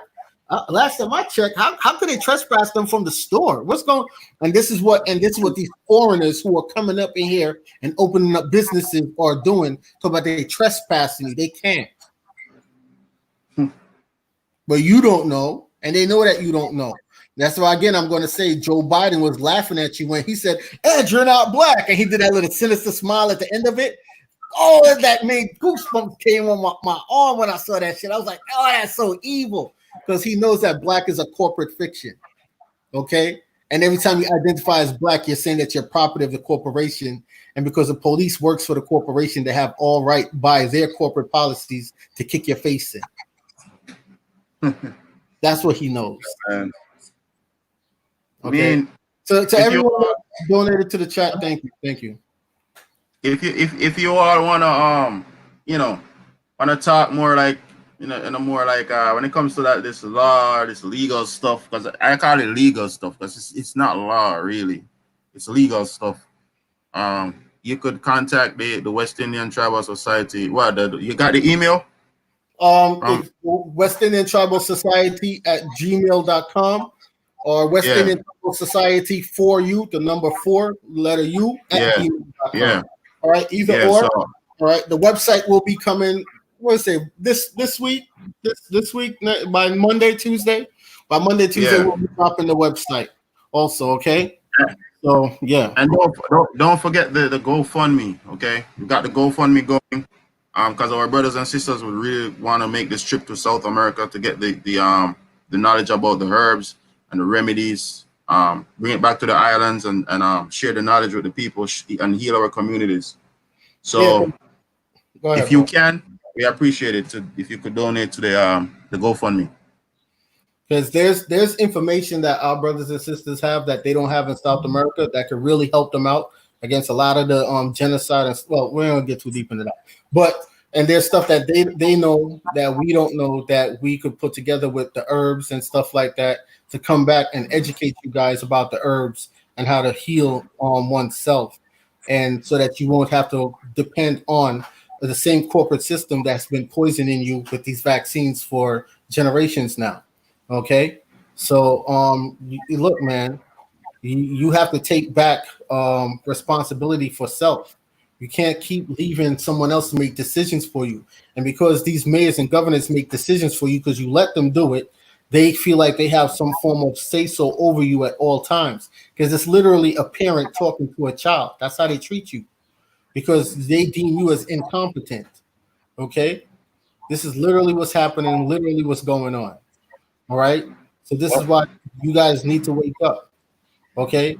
So, yes, our brothers and sisters is trying to make the pilgrimage to South America to acquire certain knowledge and also start a seed bank to bring back seeds here to the northern central parts of the Americas also as well.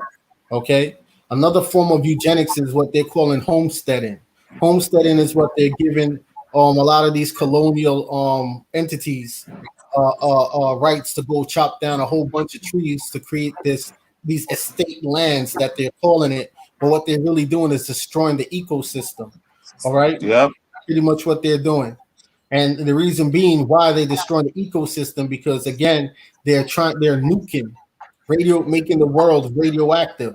And in order for them to keep your immune system low, they have to consistently keep you up in vaccines on the corporate medicine. All right. Because when you stick with the plant, because the plants adapt to the environment. So if you pour even in a place where there's high doses of radiation, you'll see plants growing. You never wondered why that is? And now if you're a person that is used to using these plants as herbal remedies, that means your body is also adapting and becoming stronger. And since it's melanated people, we adapt faster to the planet. They need to inject us with what they need to inject us with to lower and slow up our immune system. Okay. In order for them to do that, they need a stakehold on the land. They need you to give up your nationality so that they could claim it.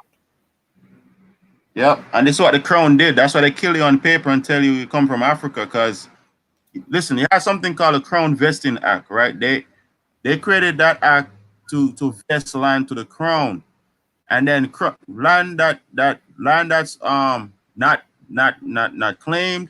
No, the people, even if you're living on it, if it's not claimed, if you're not declaring who you are, if you're not saying nothing, and you just acquiesce, guess what? It's crown land.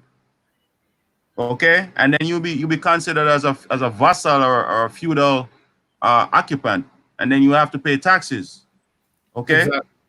This is where you end up paying taxes because you haven't differentiated your status and your identity or your heritage or your bloodline. You haven't said nothing. You haven't identified with the land. At least identify with the land. You know what I'm saying? At least start there, and then you could go back in the genealogy, and then you could amend or fix or tweak things a little bit. But for now, try to identify with the land. If you know you're from this hemisphere, identify with the land to begin with. And then you can make your claims. Because you can't make a claim on the land that you are this and that, you want to land, but you're identifying as a subject of the crown. It's impossible. You can't be tax free or not taxed if you identify as crown subject. How you can be my subject, but you want me to give you you want to live on the land tax free? You're under my control. That's impossible. That's not right. Okay. That's true. So you just gotta. That's why you have to study trust law. When you study trust law, you're gonna realize you could a trust is actually a bank. You could create your own private bank. You know what I'm saying? Reserve it as a bank, because even the word trust, you gotta be very careful. If you don't know, you gotta make sure it's pure trust. You gotta make sure it's incorporated trust. Okay? Because if it's an incorporated trust, you're in shit. You're in shit too. You're in problems because that trust has to report its earnings, whatever. The beneficiaries have to report its earnings. So you gotta make sure it's a pure trust. It has nothing to do with a corporation. So this is why you gotta establish your house. Okay. You remember we used to tell you about establishing your house? Your house is a trust. Okay. So that's just what I gotta say. That's true. You know, that's true. Yeah.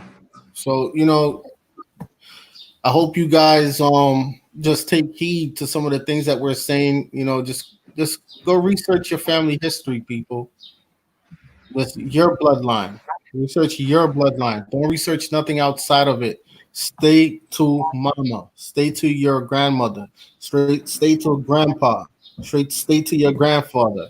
When I say research your bloodline, meaning the genealogy as far as the paperwork that traces back your family lineage, not that bullshit DNA stuff that they're talking about that they're going to use to throw you over back into Africa. All right.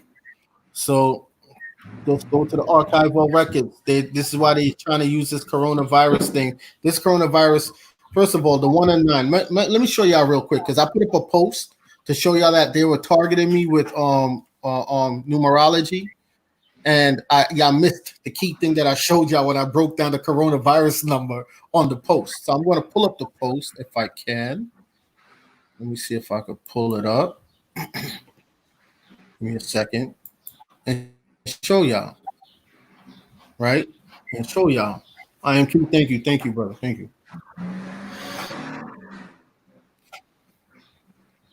Give me a second. I'm gonna show y'all this before we close out because it's important to show y'all the attack that you're under. This is spells. You don't believe in magic, you believe in spells, they're casting spells on you every day. Every day. You have to raise that spiritual vibration. All right. At Lance Ward, thank you. Right. And while they had you social distancing and curfewing, you missed the eclipse and the new moon. Huh? That energy from that you were supposed to harvest. Huh? Yeah. Like, oh man. I don't know, people. Like, this is crazy. All right, so let me pull up my thing here. Let me get into it. It's moving kind of slow, so just bear with me, y'all. All right. Bear with me. Yeah, man.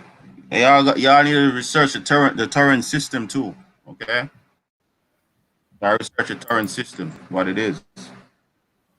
Exactly. It ties back to the Chrome. Yep. Okay. So y'all gotta just take your time and just don't rush. Start with your family first, and then you learn trust law. You know what I'm saying? Because your family is a trust. You know what I'm saying? Yep. Your family is a trust. Your family is the trust. So learn about your family, and then you learn how to regulate the family possessions because it's all about possessions. You know what I'm saying? That's what they value your worth by what you have. Okay, so try to know what your family have, what lands they used to be on, where they moved to, because even if they move, they still have claims to those lands that they left. Okay, Exactly. so Now don't get lost in the sauce. All right. Now let me screen share this with y'all. I'm gonna show y'all something. What you guys missed. Okay, what you missed when I was breaking this down to y'all. Okay, well, let's go.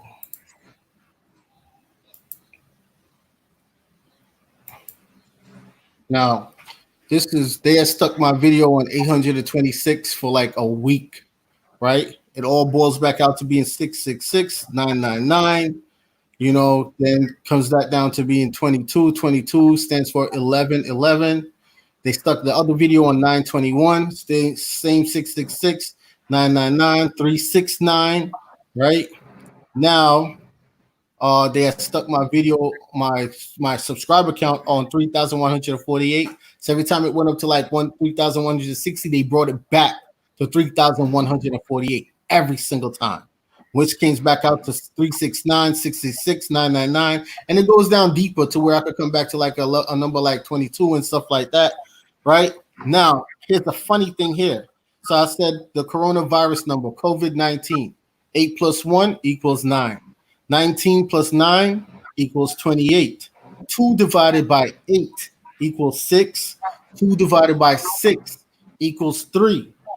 3, 6, 9. 6, 6, 6, 9, 9, 9. There you go. You have the 3 nines. 1, 2, 3. Come down right here. Right? Again, 2 divided by 8 equals 6. 2 divided by 6 equals 3. That goes your 3 sixes. The COVID-19 is nothing but a spiritual attack on you. And these people know it. That's it. That's what the 1 and 9, the 1 9 means. The 19 means 666. 3 6, yeah. 3 6 is what? 18? And then 1 plus 8 is 9. And then you flip that 9, that's a 6.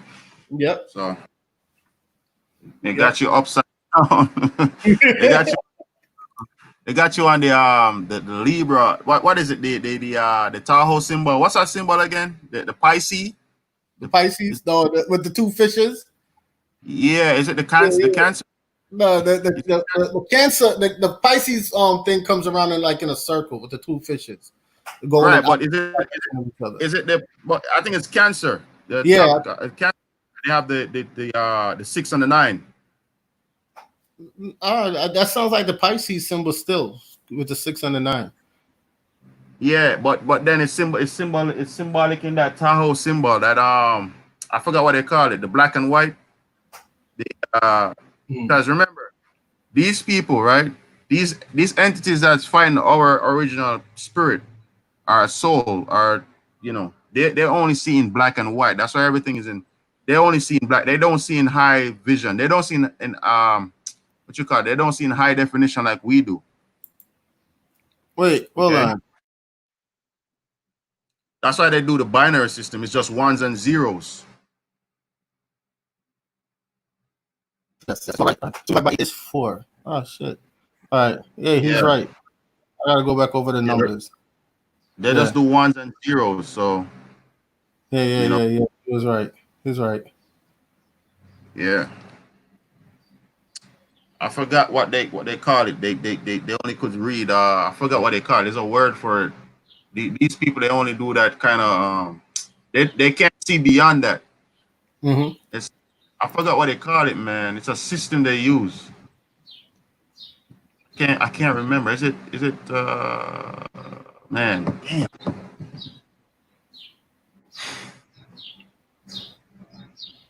I'm sure it will come to you. You know. The yin yang, yeah, that's what I'm talking about. The yin yang, it's a 6 and a 9, but there's something else. The way they read, it's a system they use. I forgot what they call it. They only could see. That's why in the Masonic temples you always see black and white, because it's like that's the only dimension there. Is that the black? If you mix black with the white, that's like gray, right? Yeah. So they're in the gray area. Yeah, they're in that gray area. That's the grays. That's like Greece. Greece mean gray. Greek, you know what I'm saying? Greece, gray. That means they're lack of light. They have no light. Yes. They're stuck in between. They're in the gray area. Yeah. So they can't ascend. So they stuck. So that's why this. They're not supposed to even be in this dominion, this realm. They just got in here, and they're trying to take over. You know. That's true. That is true. That's true. So. Yeah. All right. Well, I'm about to get up off of here. I thank you all, and Akeem Elene, thank you for pointing that out. I'm going to go back over the numbers, but the first set means 999. When you flip the 999 upside down, it means 666, right? But I'm gonna go back. I'm gonna recorrect back the rest of the numbers. The yin and the yang. I remember our 6 9 is a snitch. So this is the year of the snitch, the rat. You know what I'm saying? The rat. I told you. This is And- the Chinese calendar. It's the year of the rat, and 6/9 is Yeah. and they call it snitch a rat. And then All right. the contact tracers is a 66666, right?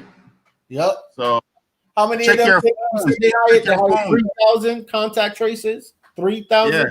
Yeah. Check your phones. Check your phones, okay? Because that 46 equate to what? 24, and that 2 plus 4 is 6. So the 6 is the snitch. All right. So Yeah. y'all gotta pay attention. It's crazy.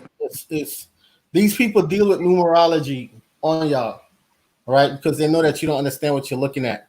Signs and symbols. That's how they deal. Signs and symbols.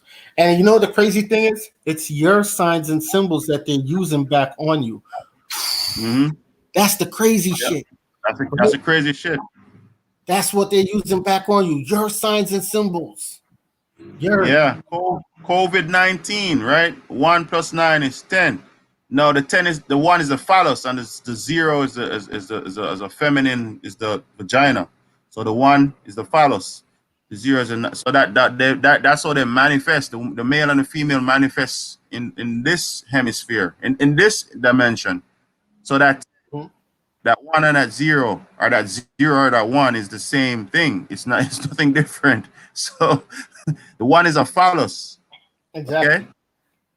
So they're using male and female energy. They're using the law of gender on you, right? So that 6/9 is the law of gender, that up and down, that flip upside down type of thing, that invertness. Mm-hmm. It's the law of gender they're using, but they're manifesting through your fear. They're using your energy to manifest what they want. To show y'all how it's also how they play with the genders.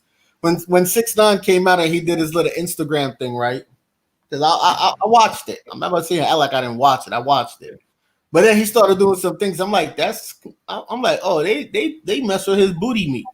Because he started sticking out his tongue, like you know how the girls do, like when they in the club. I'm like, why is he doing that?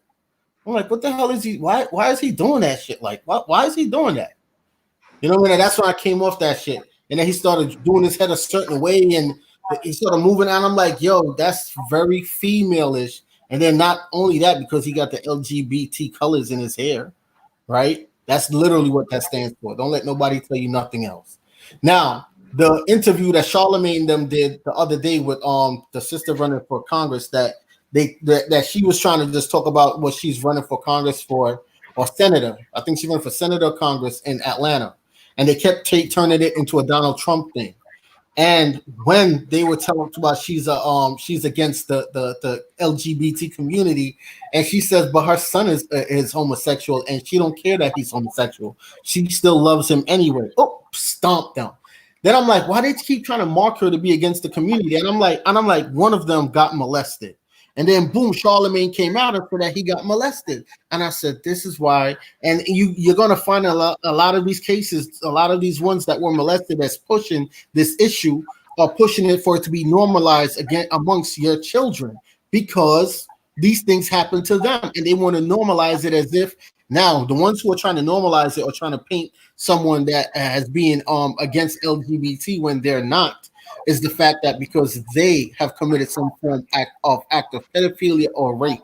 And Charlemagne has a rape case in his background where they paid off the mother of the little girl. So it wasn't that he didn't do it, it's that the mother took payment.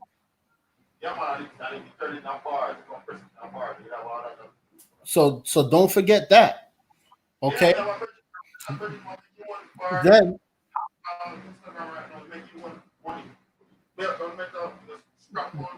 Then when you look on his hand when he was doing the interview, he kept touching his chest because he had to show off the little black ring around his finger.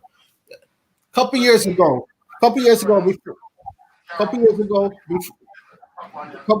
before I got into this thing, right? I had a friend draw me a logo. And when my friend drew the logo, he drew a black ring around the finger. Now, I had another friend that was in the music industry. So, you know, I used to walk with my business card and it had that logo on there. And at the time, my friend had joined the Masonic lodge, right? The Prince Hall Lodge and Boule niggas. Anyway, so we sitting in this meeting, right? Trying to get his orders signed and stuff. And I had my card and stuff, just playing with my card, and the guy stopped the meeting, came over, and he started looking at the card and looked at me, and looking at the card and he looked at me, and he was like, "Let me see this." And he's looking at it, right? And he says, what's that ring for? What's that black ring for? Now, at the time, I'm like, it means that, me and my brothers, my friends, I'm my brother's keepers. My friends. Now, I'm talking about my friends from the block, my friends from the neighborhood. You know what I mean? We're loyal to each other, and this is like a ring of solidarity. Yo, but I said I didn't know that it was a Masonic thing until I found this out, like probably like a few years ago, speaking with my grandfather. My grandfather was like, "Get rid of that card," and I got rid of them. I don't even use that. I don't even use it no more. I got rid of it. So when he was like, "You better get rid of that shit," because my grandfather's in that shit, right? But he ran away from it. You know what I mean? But he knows. So he said, "Better get rid of that shit." And then when he told me what it means, I was like, "Oh shit." So when Charlemagne, when you see these folks now out here wearing that black ring, it's not necessarily a wedding band. They'll try to pass it off like it's a wedding band, but what are they married to? When they see their wives also wearing it, these are the fraternity, sorority folks who are underneath the Masonic order. That's wearing it. This is how they could tell each other apart, and that's that ring is their oath of solidarity towards each other. So no matter what it is, even if that sister had came and said water, like Nick said, Nick said on his platform, right? Now Nick that becoming a brother super slides on 7-5 platform. Like Nick said, that sister could have said water was wet. Charlemagne would have been like, "No, it's not." She could have been like, "Fire is hot." He would have been like, "No, it's not." And she showed and exposed them. Charlemagne, Angela Yee, and Envy to be Boule members. Okay, because she came with them with statistical facts, and I implore people to go watch that interview and everything that she said. Go do your research on it. Do not sit here and say she's talking crazy and you don't do the research. Okay, and no matter if she showed them to be illiterate fools, all right, that didn't know what the hell they were talking about. And when they couldn't disprove what she was saying, because she tore apart their Obama, she tore Obama apart. She tore apart their Hillary and their Bill. And when they couldn't disprove what this sister was saying, they went to the whole, "Oh, so you're anti-LGBT," and try to pull that card. And then she pulled out, boom, her son is gay. Then when she was talking about abortions, "Oh, so you're not pro-life, you're against this and so and so." And when she said, well, she herself has been raped and have a child from the rape, and her child is now in law. God damn it. Her child is practicing law. It's nothing they could have done. She's not against the rights of you picking and choosing what you want to be. Okay? She's against the fact of you using the television and social media as a brainwashing tool to push it on the young children. Children shouldn't be learning about this in school, babies, because you're teaching them about sex at 4 or 5 years old. You can't talk about homosexuality without telling them, well, two people of the same sex is when they come together, and because it's not a spiritual thing, it's a physical thing. Okay? And they was like, "Oh, well," so she said, "Envy, if your daughter was 11 years old and she says she want to turn herself into a boy, would you tell her, all right, yes, you're a boy?" She said she don't believe in doing that. That's causing more psychological damage to her child. Her son is a boy. He's gay. She's fine with that, but she would never identify him as a woman because he was not born. He didn't come into this world as a woman. And did y'all know that while y'all were marching and protesting, New York State, God damn it, passed a law that boys can now put that they're females on their birth certificate. And they try to demonize her for being against that shit.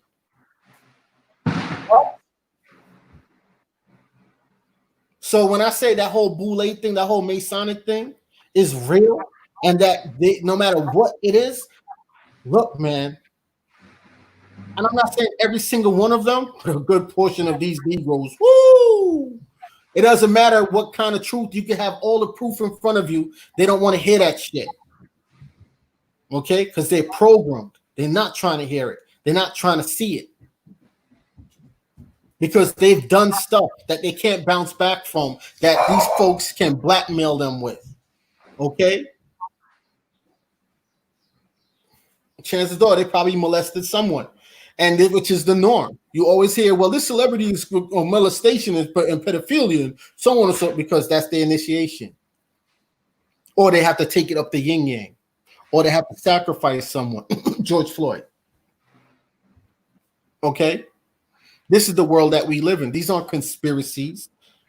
This is what it is, man. But anyway, y'all, we're getting up out of here. Again, we'll much appreciate it if you can donate to the GoFundMe for the West Indian Tribal Society so that our brothers and sisters could make the pilgrimage down to South America. If you cannot, we ask that if you could make a 30-second to a 1-minute video and send it to, let me put the email in here, okay? To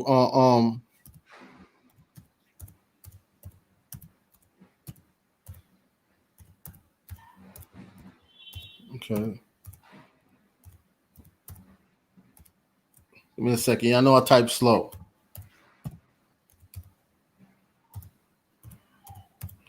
All right, send it to that Gmail, or you can send it to West Indian Tribal Society with the number 4 and the letter U at gmail.com. Either or, a 30-second or 1-minute video stating your nationality, okay? Because again, they're writing us out of the history books because we're not saying anything. And a public declaration on air on a public platform such as this or any other public platform is a declaration, and they have to accept that you are still here. So if you are Arawak, if you are from what they Xamaica, or Kiskea, what they call Haiti today and Jamaica today in corporate paper, we are Arawak and descent people. So if you know this of the history, make that video. If you're from anywhere from the Caribbean, if you're from the mainland and you know that you are people or this or that, whatever tribe that you are from, make that 30-second or to a 1-minute video, email it to us so that we can post it on our platforms and put it out there, so that people can see the faces, because they think that all dark skin and brown skin people all came from Africa. All right, and nothing is going to change if you won't help make the change. Okay, so if you can't do that, that's what we ask. If you can't put towards the GoFundMe, we ask if you can make that video. Okay, it's a public declaration. All right, and send it to us so that we can post it on our platforms. Okay. So with that being said, I say peace, love, light. I agree with you, brother. If you want to make public declaration, you could send it to Brother Darmonix and he put it up on the site. Sorry about that. I did not talk to Brother Alex. So go on, do your thing. Close up. Yeah. So with that, I say, peace, love, and light to you all. Stay safe, travel safe. Just staying best in good health. You, your family members, your loved ones, man, and nothing but the best for you guys. Okay. I closed the vid and came back, and my next up video after this is Taino spirituality. I told y'all, man. I told you that's not digital tracing. But anyway, y'all, I'm out of here. All right, stay safe, y'all. Peace.